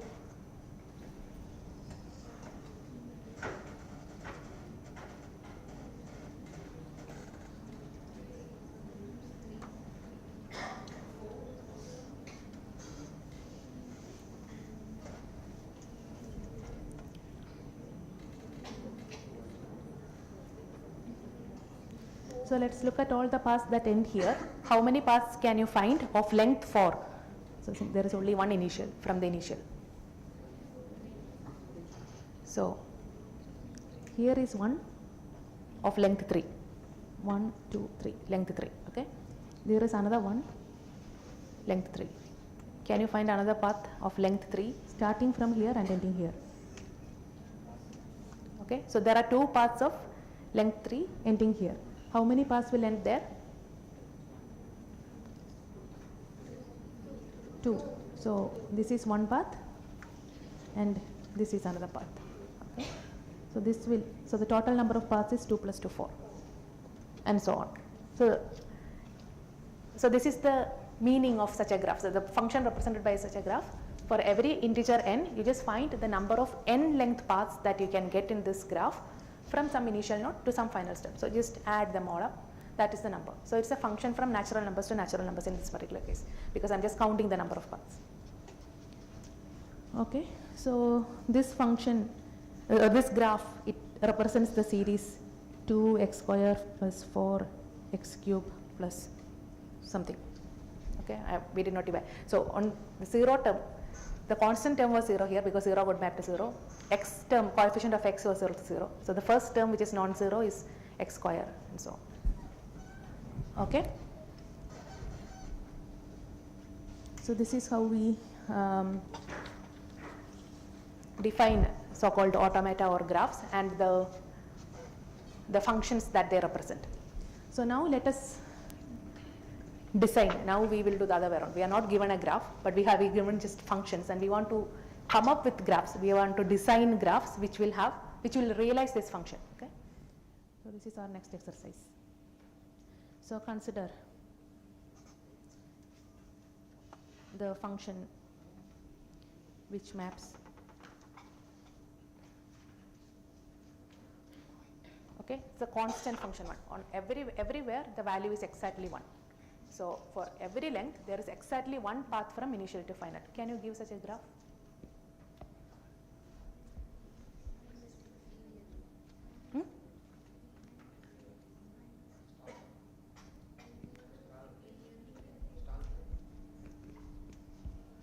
Yeah, can you tell again? Star? What is a star graph?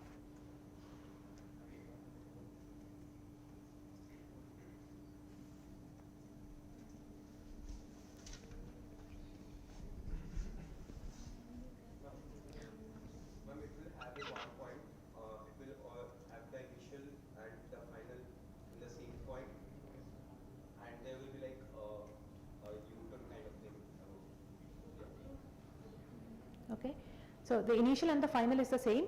So on length 0, it has exactly one path. Okay, that path has length 0. It's not taking any edge, but it's starting in an initial node and ending in a final node. That node itself. On length 1 or any length, what you can do is you can just take this loop as many number of times, and there is a path. So it's a very simple graph with only one vertex, and that represents this particular constant function. Now suppose that I want F1.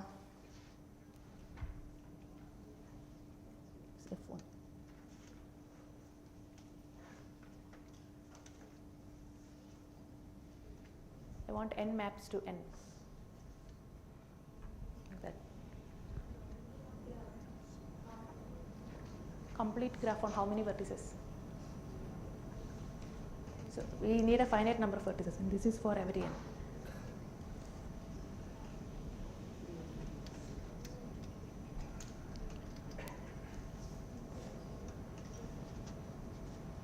So in particular on length 0 there should not be any path, because 0 should map to 0, 1 should map to 1, 2 should map to 2, and so on.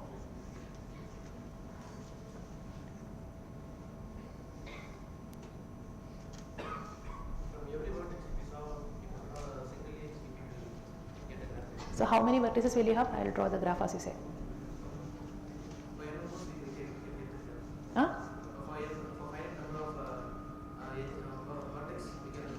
So what is that number? What is the finite number?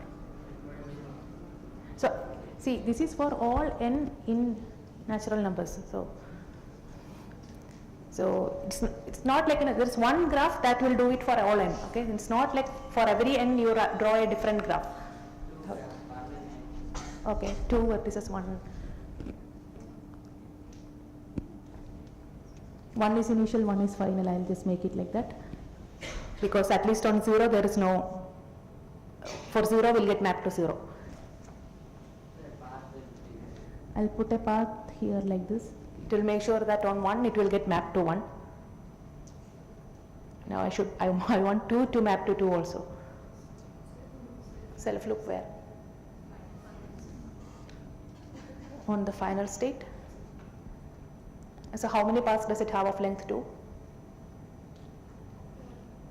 Only one path, right? On the very first, you take this and this. This is the only path. So 2 will get mapped to 1, but this is not what we want. I want 2 to map to 2. Actually, how many paths are there of length 3 here? From initial to final. That is also 1. Okay. So you take this one once and this one twice. So that's a path of length 3 from initial to final. So 3 is also getting mapped to 1. So this is almost that constant function, except that on 0 it is 0, everywhere else it is 1. Okay, so what this graph represents is that function. So almost the constant function 1, except for the point 0. 0 it's going to 0.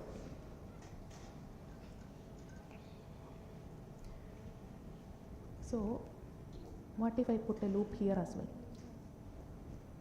I put a loop on both sides. So now how many paths? Of length 1 I have exactly one path, because I need to traverse that edge. Only then I'll go from initial to final. Of length 2, how many paths do I have? Okay, one path is this, the other path is this. There are 2 paths of length 2. Of length 3, how many do I have? Like 1, 2, 3. This is one path. Or 1, 2, 3. Or 1, 2, and 3. This middle edge, this is the edge that you must take to go from initial to final. That you could have taken as the first edge or the second edge or the third edge. Okay? In general, for an arbitrary n, you can take this interesting edge, this edge, you can take it at the first thing or second thing or the third one or the fourth one or the nth one. So in fact, each of them will give you a different path.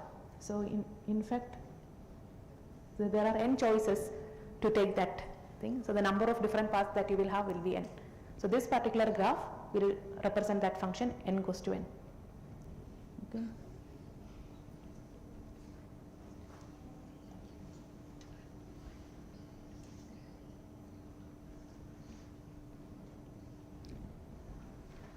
So instead of n goes to n, I want n goes to n plus 3. So on 0, I should have 3. Can you give a graph which realize this?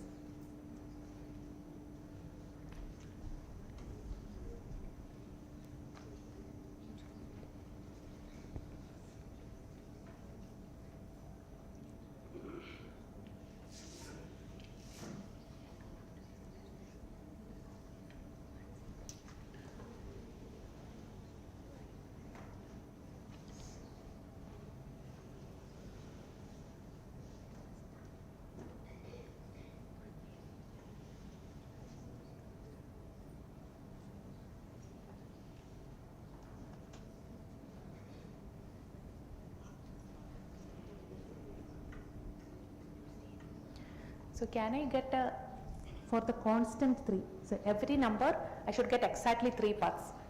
Can you give okay, let me write that function here. So for constant 1 we knew, this was the graph for constant 1. For constant 3, can I get a graph?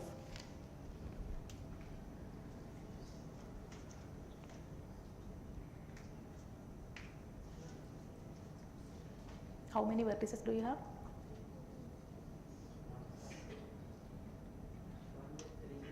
There will be 3 vertices, like not joined to each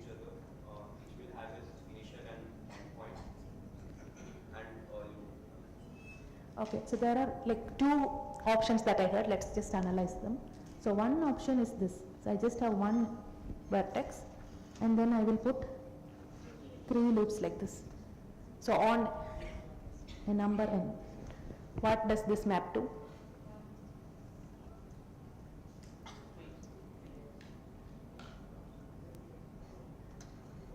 So on 0, it's 1. On 1, what is the map? How many paths do I have of length 1? 3 paths. I could have taken this or this or this. On length 2, how many paths can I take of length 2?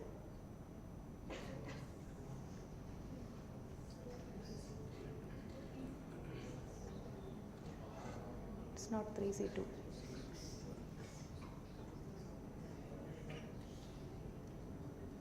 It's 3 times 3 because the first edge I could have taken any of these 3. There are 3 choices for the very first edge. For the second edge, again I have 3 choices. So all those 3 times 3 combinations will give me a different path. So taking this thing and this thing is one choice. This thing and this thing is another choice. This and this is another choice. So the first time I could have taken any of the 3. The second one also I could have taken any of the 3. So it's like 3 to the 3 square.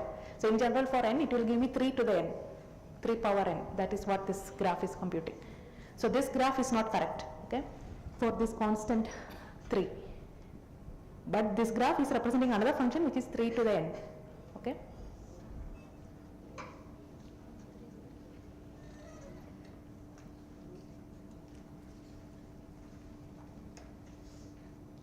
Okay.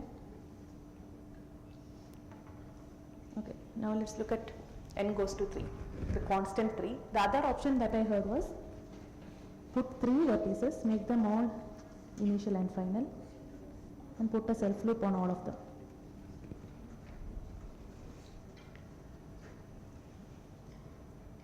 Okay, so on 0, it will map to 3. So you could have taken this initial to final path, or this, or this. Right? So each of them, if you remember, it's remembering the constant function 1, and for every number you had a choice. You could have taken it on the topmost or the middle or the lowermost. Okay, so there are 3 paths from initial to final on any n. Notice that this is a disconnected graph. We don't require the graph to be connected. That's not a requirement. We can have a disconnected graph, no problem at all. This will give me n goes to 3.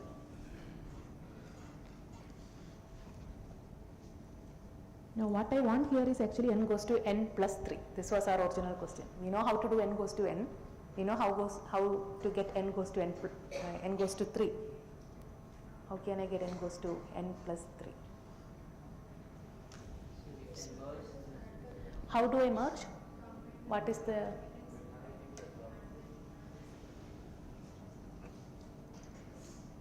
Can you explain what you mean by this merge? It's just putting them all side to side. I mean, just so for this particular thing, you will have this part. This will count n. Okay, from that initial to that initial, we will have exactly. We will add then these 3.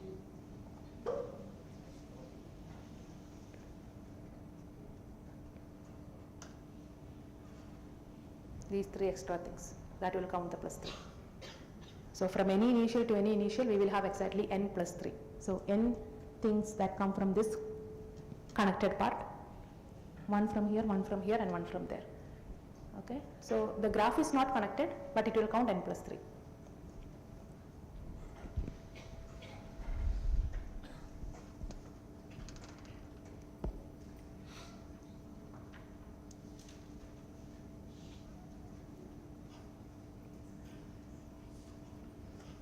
Now let's look at that example. What is our next example? Okay, so this is in fact this example. This is actually n plus 3, the series that we wrote. The second, the term with power 2 was getting mapped to 5, right? X power I was mapped to I plus 1. Coefficient was I plus 3. Now let us look at this Fibonacci.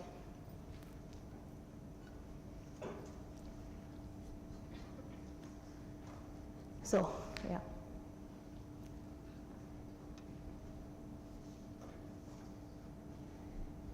So, f of 0 is 0, f of 1 is 1, and in general f of n is f of n minus 1 plus f of n minus 2. So can you give a graph to realize this function?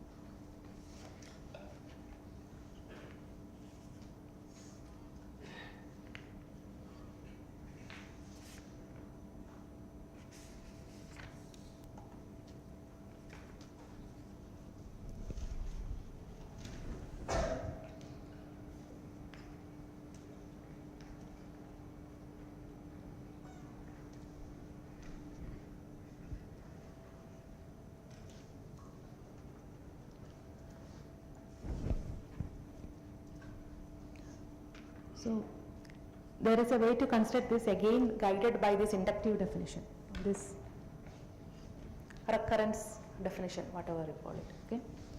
So the idea is that, so on 0 it should go to 0. So I have some initial state or node somewhere and a final node somewhere else. It's not the same because I don't want it to go to 1 or any other number. So there are 0 paths between them on 0 of length 0.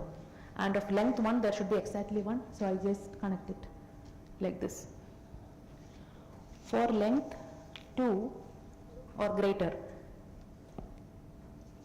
what I want is, I want, so roughly the idea when I draw something like this is that from this vertex the number of paths going to final state on is correct, okay, is the exact f by induction. I am trying to assume that it is correct. So roughly from this state the number of paths going to any of the final state is exactly the f of length n will be f of n. That's, suppose you know this, suppose somebody tells you this, then we know that fn is fn minus 1 plus fn minus 2. Okay, so if you wanted to start a path of length n, you take off one edge from it. So now the remaining length is n minus 1. So with length n minus 1 you want to follow the path starting from this node with one less length, okay, and with two less lengths again you want to start from here. So we need to give some provision to remove one edge or two edges, and both of them we should add. Okay, so if I just put this, if I just add this, how many paths are there of length n? It's actually from this node to that node, number of paths of length n will be, for a big enough n, it will be the number of paths of length n minus 1 from this node to that node. Okay. It might have been a big complicated graph, okay, I don't know. So the thing is that I have taken away one edge here, the very first edge I could have taken here, and the rest of the path, the n minus length path, I can take from this edge to this node to that node. Okay, so just putting this single self loop, it's of length 1, this loop is of length 1, it's just taking one edge away. You do that one edge and after that you land in a point from where you have to traverse n minus 1 edges, and this n minus 1 edges, suppose by some magic, by induction, if you have shown that the number of paths from this node to final nodes is f of n minus 1, then if your function was just this, it would do it actually. Suppose your function was just this part was not there. So it's actually the constant function 1 except for the point 0. And in fact if you look at it, this is exactly realizing that. Okay, f of 0 is 0, f of 1 is 1, f of n for a big enough n is f of n minus 1. So f of 2 is actually f of 1. F of 3 is also f of 2, which is equal to f of 1, which is equal to 1, and so on. So it will do that. It will just realizing this recurrence. Now I have one more term here. So it's not just that I have to take off one edge and evaluate the function at with the remaining n minus 1 edges starting from here. I should have also been able to take 2 edges off, and then the remaining n minus 2 edges, I should find a path from this node to that. So if you have to take 2 edges away, I cannot put a single self loop, because single self loop will take only 1 edge away. So what I will do is I will just put like this. I just add a state in between, then make it like this, state or vertex, the same thing.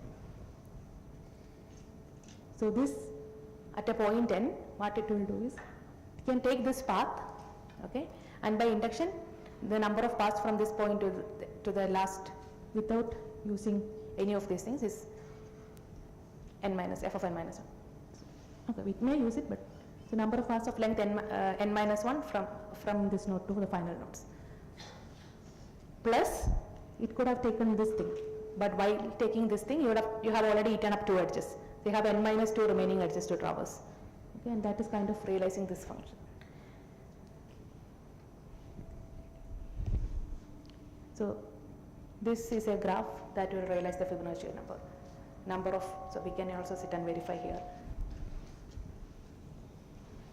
So any n will map to the nth or f of n, well, it's a Fibonacci series, okay, the nth Fibonacci number or n plus 1th Fibonacci number. I don't know whether the first one is the 0th or the first, depending on that.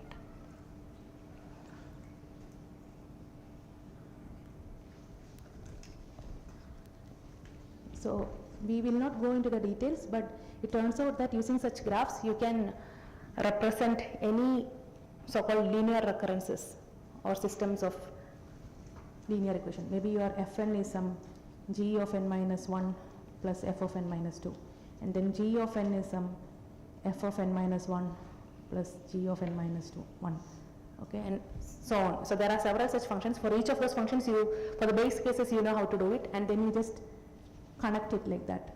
So if it was f of n minus 2 plus g of n minus 1, you go to the state for g by putting only 1 edge between them, and to f you will go by removing 2 edges because it is f of n minus 2. So how many things you have to remove, that many edges you traverse along that path, and then you land there, and then the remaining thing that will take care of.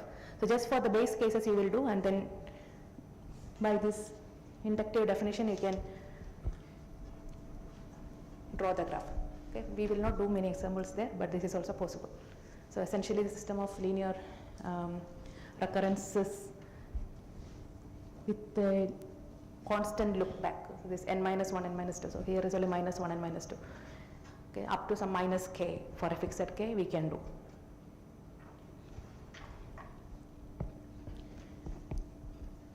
Okay, so these graphs are called, in general they are called weighted automata.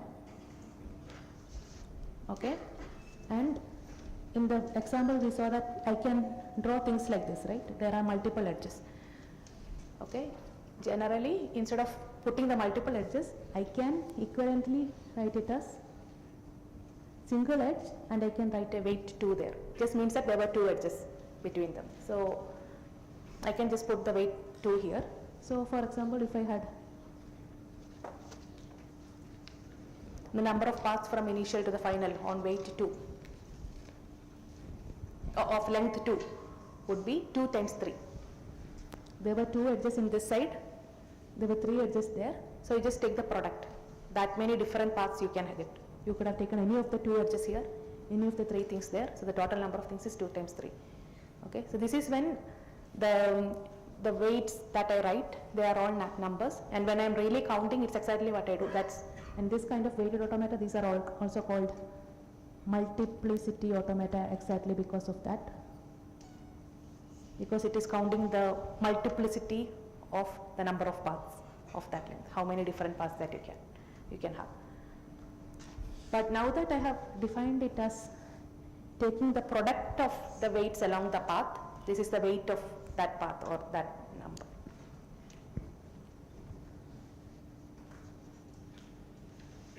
So let me make it a bit more interesting by adding something more here. So how many paths do I have of length 2? So what will 2 map to in this graph?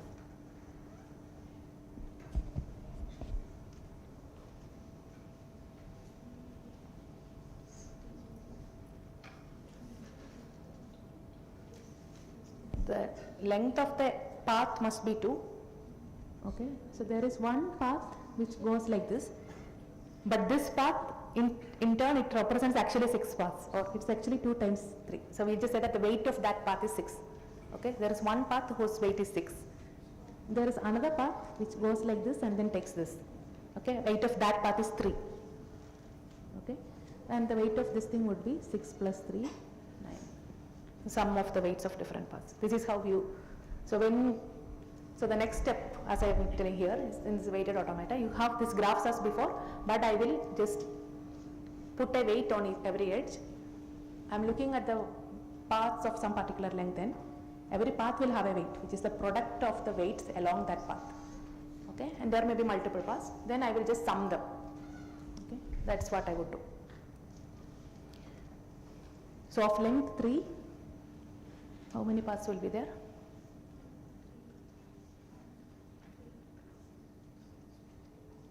So there is one path which does this. The weight of that would be 12, 2 times 2 times 3. Okay. There is another path which does this. The weight of that thing would be 18. There is another path which does this and this thing twice. Weight of that would be 9. That will be the weight of 3.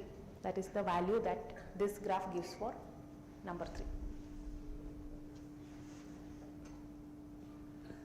Okay, so this is in general weighted automata are exactly graphs which look like this.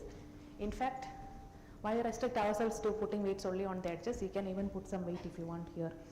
Like this can be 3, this can be 5, for example. So even for 0, the weight would be now this 3 times, I mean, if it was in the same thing, it was 3 times and you start with it. So every path, initially you multiply with this 3 and in the end you also multiply with a 5. So it's as good as this entire sum gets multiplied by a 3 and a 5. 3 on the left and 5 on the right. Okay, I say about left and right in case of natural numbers and reals. Of course, multiplication is commutative, so we can multiply anywhere. But generally in weighted automata, the multiplication need not be commutative. So this is all defined for even non-commutative rings, semi-rings. So you can think of it like that. And the weights, why should they be natural numbers? You can put some integers, some negative weight. Now we don't see why exactly. So previously I could say that it's like it's abstracting that there were 2 edges. A negative weight does not make much sense as such, but you can still multiply some and then define something, right? I mean, it can give a value. So previously when we were looking at a number of paths, the range was always in the natural numbers. You could never give a negative weight to something. And now I can also define functions whose values can be negative, right? And why should it be natural numbers, or why should it be even rationals? I can put reals, I can put, this can be pi, for example. Whatever, okay? So what real numbers I can put, probabilities I can put. Maybe probability, it has even meaning. So there is something called probabilistic automata. That is also a very well studied topic. So it's kind of saying that what is the probability of success? So if you are, so maybe I was saying that you could take this thing with probability half, this one with probability half. And here you could stay here with probability 3, 4, and you could take this with probability 1, 4. Something like this. So from every edge on the outgoing, for every node on the outgoing edges, I give a probability distribution. And with that probability, you could randomly, not randomly, you could, with that probability, you could go to any of these things. And then your question is, I am going to take a path of length 25. What is the probability that I end up in a final edge? So it is exactly the value that this graph gives. It's a function, right? So it's a function from natural numbers to 0, 1 interval, okay? So the probability space. So you could define probabilities, you could define many other things with these kind of objects. At the moment, we are looking at, so I may put the negative weight here. The initial weights also may be negative or whatever. So in general, weights from edges / initial mark / final mark. Mark, I mean this indication. This is what I mean by mark. From these things, I will give a, I can label them with some integer weight for the moment. So we will just restrict ourselves to these kind of things. So it can be -3, for example. This is perfectly fine. So these are in general called weighted automata or multiplicity automata. So you just, for every n, you just look at paths of length n, multiply the weights that you see along that path, of course, with the initial mark and the final mark. And if you have multiple such paths, you just add the weights that you have. Okay. This is the weight that you will associate to an, or the value that you associate to a number n in the weighted automata. So there are a whole lot of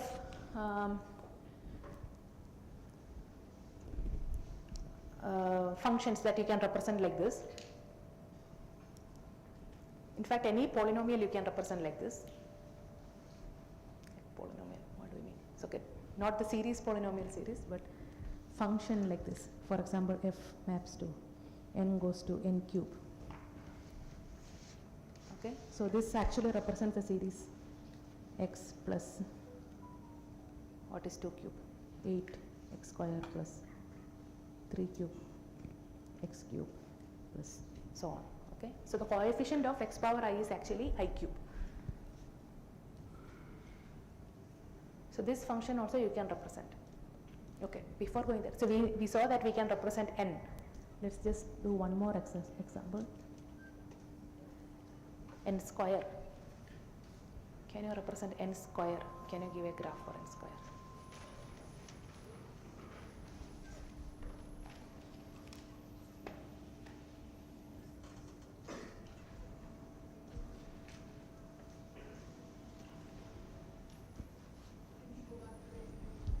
So n, I mean, yeah, so n cube is the series. So I want to go do that, but before that I want to do n square. Okay, then I want to go to n cube. First we will do n square and then later n cube. N we already know how to do. Okay. N maps to n was just this.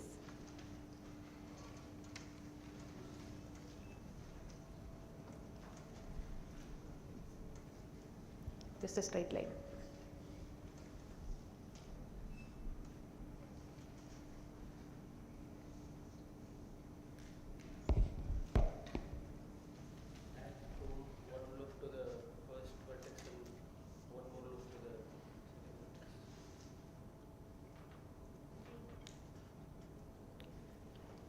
That will do more. So the moment you have like a thing like this, for some n you are counting 2 power n.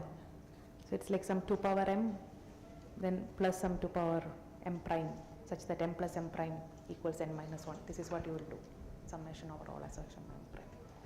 This is not, this will count more.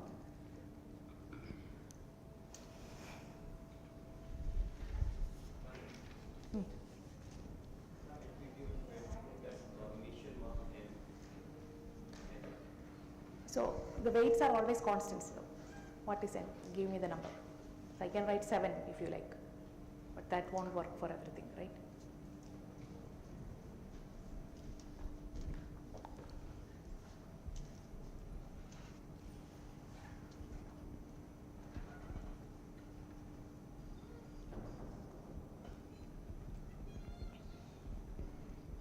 So I will write something here which is not correct, but just tell me what that one is doing.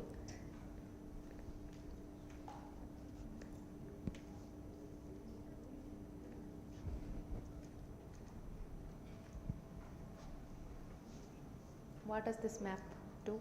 N, number n, so parts of length n, what would be the number given?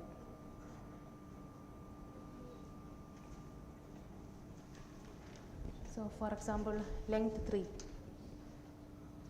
How many paths are there from initial to final of length 3? 3 paths, right? 1, 2, 3, or 1, 2, 3, or 1, 2, 3. Or 4, of length 4. Okay, so 0, this is 0, 1 it is 0, 2 it is 1, 3 it is 3.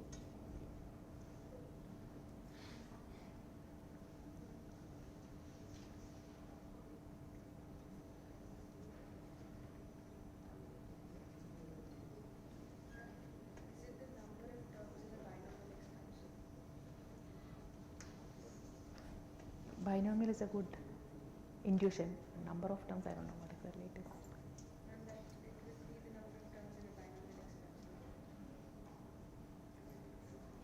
What is that?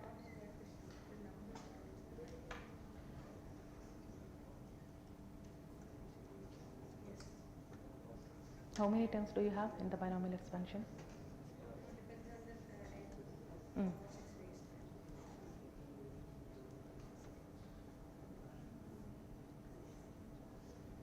So on 4, what is the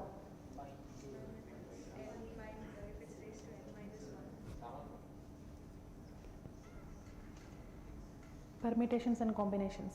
That's where you are.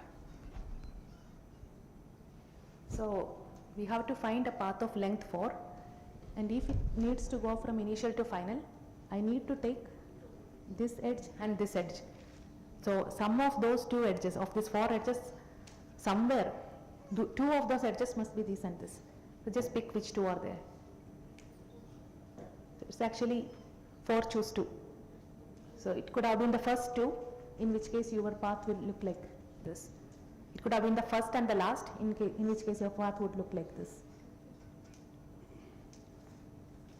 Okay? Or it could have been the first and the third, in which case your path would look like this is the first edge, this is the third edge.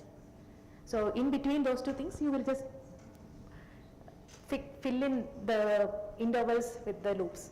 That's what you do. If it was third and fourth, you will just stay here until you reach the third one. So the first and second you stay there, third, fourth.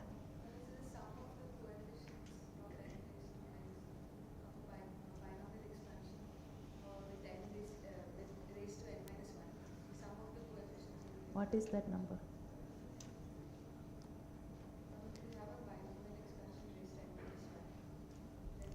Yeah, but you tell me the final number in a closed form.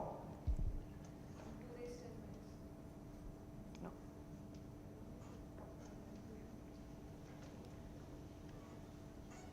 So 4 will get mapped to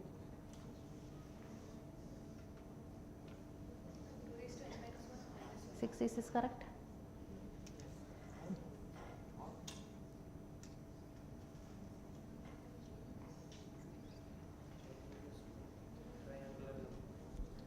No. So for any path of length n, so I was telling this, so we need to go from here to here. For that, necessarily we need to traverse this edge and this edge. This edge I can take only once, right? So if I have a length and path, I can take those 2 edges at any point. Just pick where I am going to take those. So each of those choice will give me a different path. So the number of paths will be n choose 2. So I don't know how you write this. It's like this or is it like this? Okay. So this will give me n choose 2, and this number is actually n into n minus 1 divided by 2, 1 into 2. Okay, why I wrote this? Because previously we were all with n. So now if you look at it, the leading term, it has some n square somewhere. My objective is to realize this n goes to n square function. So somehow I need to go to the n square space. So just by adding n's a few number of times, I won't reach n square. So this particular automaton here with all weights 1, this will give me n choose 2.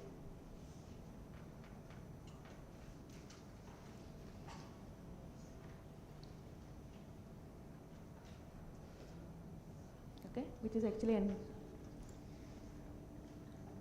This is actually half into n square minus n.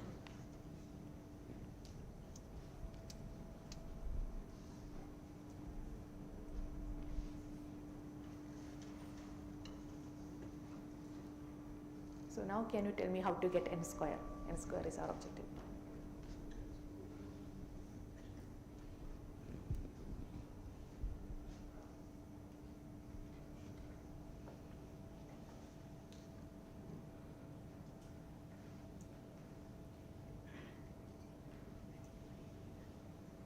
So I don't like that half. I want n square. So there is a half there. To remove that half, what can I do? Okay, I'll put 2 such things. Okay.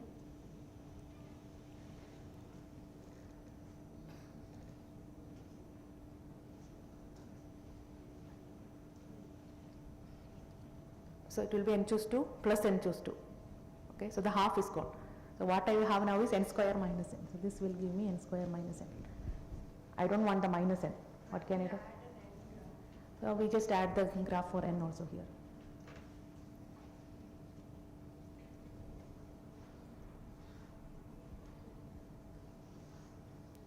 Okay.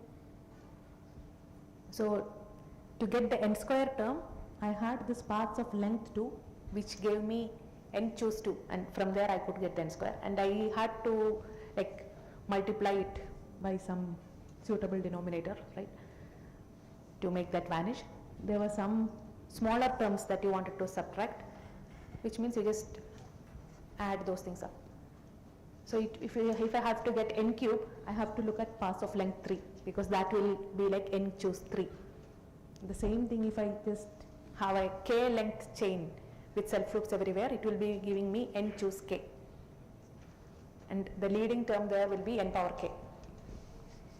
Okay, so in fact, using some such tweak, you will get any polynomial. By the way, this graph can be better represented like this, as a square, because this is exactly what we want.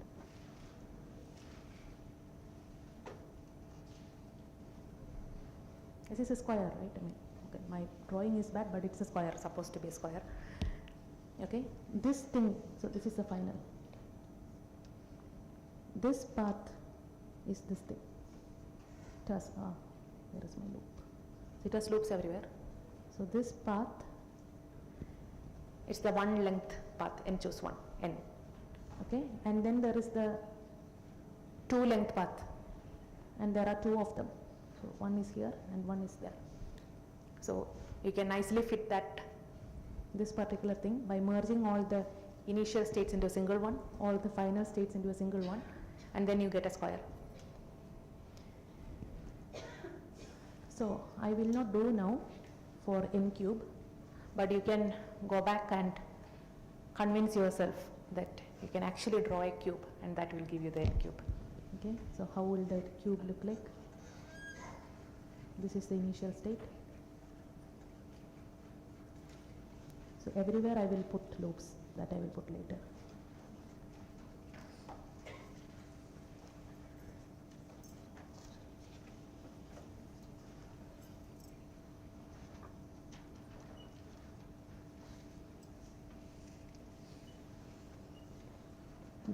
Everywhere I will draw the diagonals as well. There is a main diagonal which goes there. This is the final. So it starts from one corner of the cube, it ends in the other corner of the cube, and everywhere I will put the self loops also. This cube, in fact, will compute n cube. Okay. So, so I cannot draw it now, but yes, you can do that also. So you just take paths. So here, if you look at it, there are paths of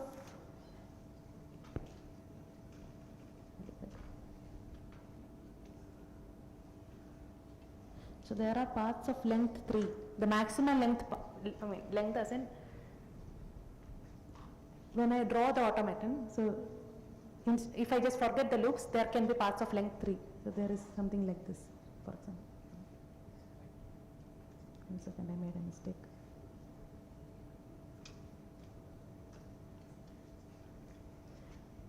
So I can go up there, then go to this node, and then there. This is a like traversing 3 different sites. That's the length 3 thing, and that will actually give me n choose 3. Okay, so n choose 3 is n into n minus 1 into n minus 2 divided by 1 into 2 into 3. So the denominator, there is a 6 coming. So in fact, to offset that, I need 6 such paths, and you can verify that there are 6 such paths, 3 lengths pass in this cube from one of the corner to the other corner. Okay, so all those things, that 6 multiplication factor will come there, you will get n cube. Then there will be some n square terms that you need to subtract or add. So those things you will see from here. So this, once you take a diagonal along a face, then there is only one other edge that you can take. So there will be, I think, again 6 many such length 2 automaton which look like them. Okay, so this by the way, this is a valid automaton, valid graph which does this. This is the same thing in a different form. Okay. Similarly, here I drew it as a what's it called, as a cube, but you can also draw it like lines. So if you want n power 4, what you would do is you will do okay, so this length should be 4, so I have to pick 4 such edges, because then only I get n choose 4. I'll put loops everywhere, make this final, make this initial. So for n choose 4, the denominator will be 4 factorial. I will make 4 factorial such copies. Okay, and then look at what is the next term. So you will have an offset. So you need to add those. So, and maybe there also you have to multiply it sufficiently so that the denominator changes. So in fact, instead of taking the copies, I can also multiply here with 4 factorial. I can put 4 factorial as my initial weight. That will also do the job for me. So any of this would work. So any n power k you can realize using something like this. So I'm not realizing polynomials, so I'm realizing functions which are like n is getting mapped to n power k. Okay, it's a general series where the coefficient of the ith term x power I would be I power whatever, okay, I power 7 for example. This kind of things I can represent using such a graph. So polynomials I can represent, Fibonacci series I could represent, constants I could represent, there are many other things that I can represent. I cannot represent also. So it turns out that there are some interesting theorems which would say that the things that I can represent are, you can write inductive definitions using so maybe using a G and some other things. So if you can give inductive definitions using a finite number of such functions, essentially you can realize, you can recognize it. Otherwise you cannot. This is a kind of characterization which we will not do, but it's just to give you a flavor of it.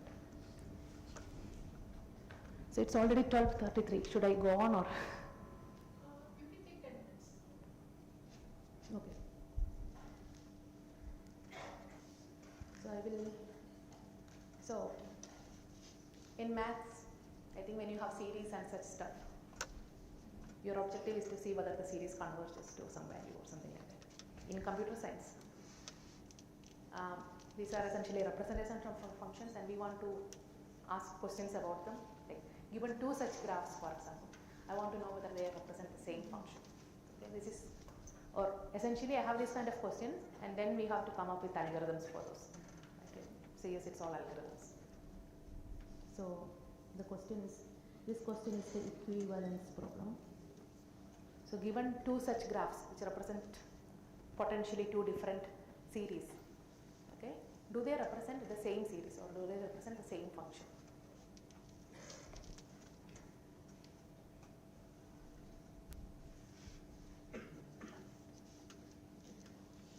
So I call them F1, F2. Both of them are given by 2 different such graphs. So this problem, well, I will try to give an idea of how to solve this problem. This problem, in fact, you can have an algorithm to check whether they are actually the same one. So this problem is equal to asking whether, look at this function, f1 minus f2, okay, in which n will get mapped to f1 of n minus f2 of n. Okay, there's a map function from integers to natural numbers to integers. The function can take a negative value. Okay, so this is f1 minus f2. Maybe I can call it g. Okay, so g of n is f1 of n minus f2 of n. So f1 and f2 are identical, they are equivalent, they are equal if g of n is 0 for every n. Okay, it's uniformly 0, it's a constant function 0. So given a function, if I can check whether that is 0, then in fact I can check whether 2 functions are equal. Oh, by the way, for that I need to say that if given f1 and f2, I can actually get a graph for f1 minus f2. Okay, so given a graph for f1 and a graph for f2, can I get a graph for f1 minus f2?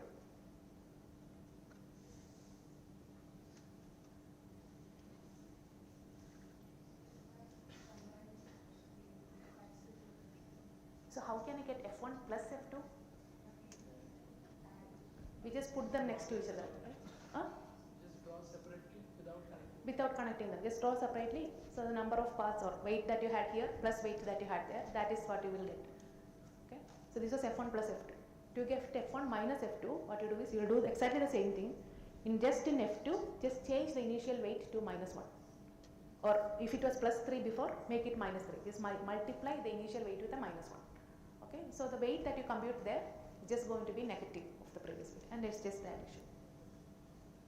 So that making that minus 1 will compute minus F1, and then it is adding F1 plus minus of this F2.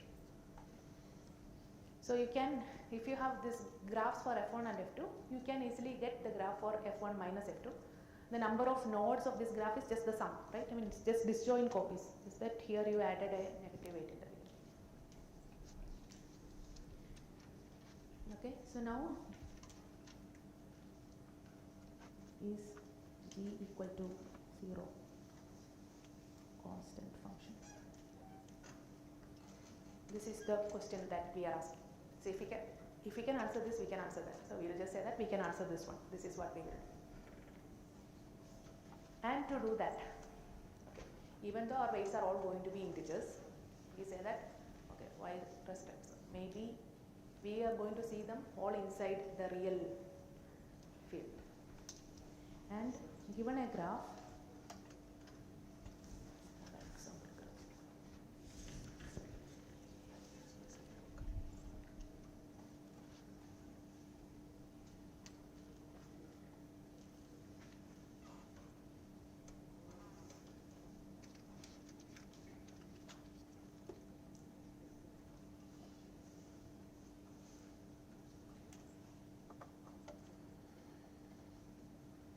these two are final and these two are initial, okay?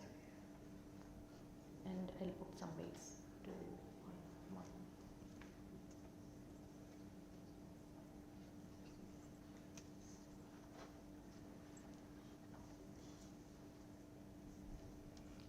So if I do not write the weight somewhere, it means it is 1. It's the unit, the identity.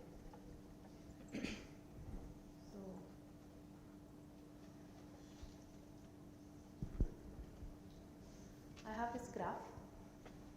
This particular graph has 4 vertices.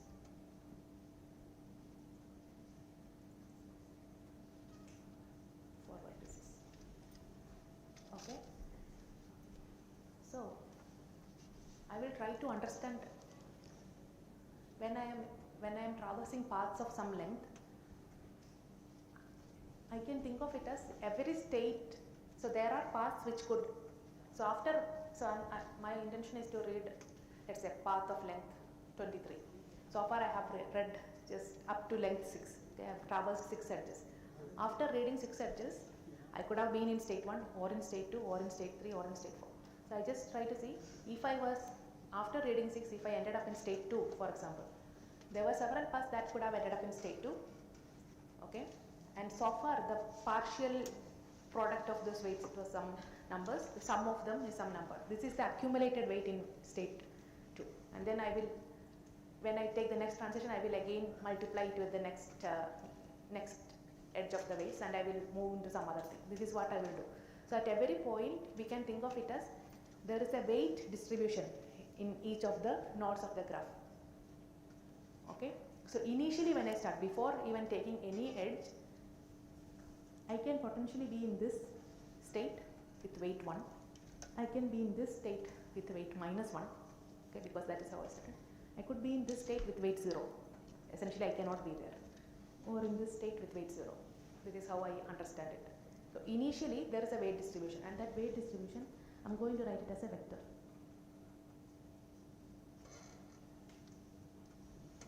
Vector in R power 4 here. 4 because there are 4 vertices. So the number of vertices is a finite, so I will look at that dimension. I'm going to R because I want it to be a field. Okay. But anyway, I am writing integers and they are anyway contained in R, so it's not a problem. So initially I start from this. And in general, at some point I could be in another vector. Okay. So if I am in some vector, let us say I have some weight W1, W2, W3, W4. okay, after reading some length. I am taking one more edge. What will be the resulting weight distribution of this graph, in this graph?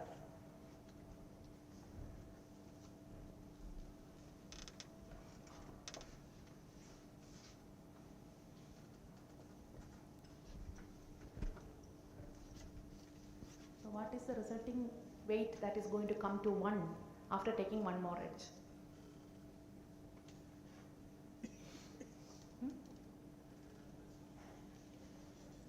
W1 is not going to, so whatever weight you had accumulated here in 3, that will get multiplied by 1 and that will come here. Okay, so because there is only one incoming edge which is from 3. What is the weight that is going to go in 2? Whatever weight you had accumulated here previously, which is W1, W1 times 2 will come there, plus W2 times minus 1, because you could have taken this, plus, that's it. That's the weight that you would end up with having in 2. In 3 it would be W2 times 1, and in 4 it would be W3 times 2 plus W4 times 1. Okay, so essentially it's a transformation. You have a vector, you're going to transform that into something else, and how exactly do you transform? It's exactly given by this graph, and you can just represent them as a matrix. Okay, and what is that matrix? So just think of it as 1, 2, 3, 4. How these weights get transformed. Okay, so it's like whatever weight you have accumulated in 1, you will multiply it with a 2 and put it in 2, and you are not putting the weight anywhere else. Okay, so 1 will have 0 impact in 1. At 2 you will go there with a weight 2, 3 with weight 0, 4 with weight 0. On 2, from 2 you will not have any impact into this thing. Into 2 you can go with minus 1, into 3 you can go with 1, with 4 you can go with 0. So like that you can just fill it up. Okay, you'll just get a matrix. I'm not filling it up due to lack of time. I get a matrix. I know that I start from this thing. This is a matrix. So the next vector I will get after reading the path for length 1 is actually this vector times this matrix. Okay, that will give me the next vector. Okay, then I will get, after 2 steps, what is the vector I will get? The previous resulting vector times this matrix. So every time I will just multiply this with this matrix, and I'll get another weight distribution in the state space. And all these weight distributions, they are all in R4. Okay, so these vectors that I will get there, we call them like reachable vectors, reachable distributions. Just look at the space generated by these reachable vectors. Okay, it's a subspace of R4. Okay, I will just try to get a basis for this subspace, and this basis I can get from this reachable vector. So maybe I'll take this as my first element in the basis. I'll get what happens in the second thing. I see whether that is already linearly independent from whatever I have gotten from before. If not, I will add this also into the basis. If it is already linearly independent, I know that, so already whatever things I have got there, when I multiply it with the matrix, I'm already getting something which is linearly dependent on them. So I can just stop my procedure. This is my algorithm. You start from this initial vector, compute this matrix, just keep getting the next vectors until you cannot get any more linearly independent vector. How many times will you need to iterate it? Huh? At most 4 times, because it's R4. So the dimension is 4. You will not get more than 4 vectors. Okay? At most 4 times. Maybe at 3 itself you will stop. So if you stopped at 3, it means that you had actually a smaller representation with a fewer number of vertices for the same function. So this iteration will stop. You will not take more than the number of nodes of the graph. And now you have identified this basis vectors. And for each of those basis vectors, you check whether when you multiply them with this final weights and add. So okay, how do you multiply with the final weight? It's as good as writing 0, 1, 0, 1. So this is a column vector, okay, with the output weights. So this is not an output state, so weight 0. This is an output state with weight 1. This is a final state. Final state with state 0, weight 0. This is a final state with weight 1. That's the vector that I drew here. It's a column vector. So at any point I have a weight distribution. If I was stopping there, I'll just multiply with the column vector. I'll get a scalar. I'll get a number. If that number is 0, which means that the weight is 0. For every of those bases, if it was going to give me 0, no matter what linear combination I write, I'll get a weight 0 when you multiply, okay? And so if I have, so in this particular example, I will have at most 4 bases. Each of them I will check whether when I multiply with this column vector if I get 0. Then I know that no matter which vector I am going to get, if I multiply I am going to get 0 only, because whatever vector I get I can express it as a linear combination of these base vectors. They are all going to give me 0. Okay, so that is an algorithm for checking whether it's actually giving me the value 0 or not. The function is uniformly equal to 0 or a constant 0 for every n. And if of course for some basis, if it was not a 0, already that is my reachable vector, right? And on that particular value, I know that it is not going to be a 0 value. Value is not going to be 0. So I can check whether it is 0, and using that, I can also check what we just said here, whether these two things are equivalent. So I'll stop here. Yeah.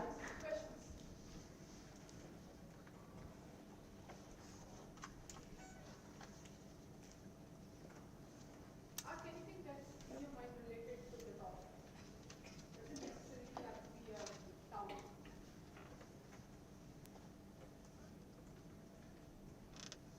So by the way, these things are actually generalized for, so we only saw univariate polynomials or series here, for also for multivariate, okay? So you can have terms like, x, y, x square, y, whatever. Series of that things also. For those things also, this kind of weighted automata are there. And it need not be always over these reals or integers or whatever. It can be over any semi-real. And turns out that if we are in the real case, this plus and multiplication, this equivalence problem is desirable, like we have an algorithm for that. In general, it may not be the case. So there are situations where we cannot check whether given two graphs whether they are equal. In fact, we can mathematically prove that there is no algorithm. It's not because we are not smart. We can actually prove that nobody can ever come up with an algorithm. We can even prove some things like that. So we are asking this kind of computability. Can you compute? How efficiently can you compute? Or prove that it is not computable. These are the kind of things that we try to answer in theoretical computer science. And these are kind of mathematical models that we use, which will abstract computations or programs sometimes. So in this case, if it is just natural numbers or reals and product and sum, then it is computable. So we can check it. So this is the algorithm, this basis computation algorithm. But if you are in a different semi-ring, for example, max plus, okay, so which does not, so if it is, if this semi-ring can be embedded inside a field, we can do it because we can do this basis computation, linearly independence, all those things. In other things, this linear independence and basis, it does not give a space, vector space. So then this will not go through, and in many such cases, it's impossible to get an algorithm, and there is proof for that. Okay, so then let's thank the speaker.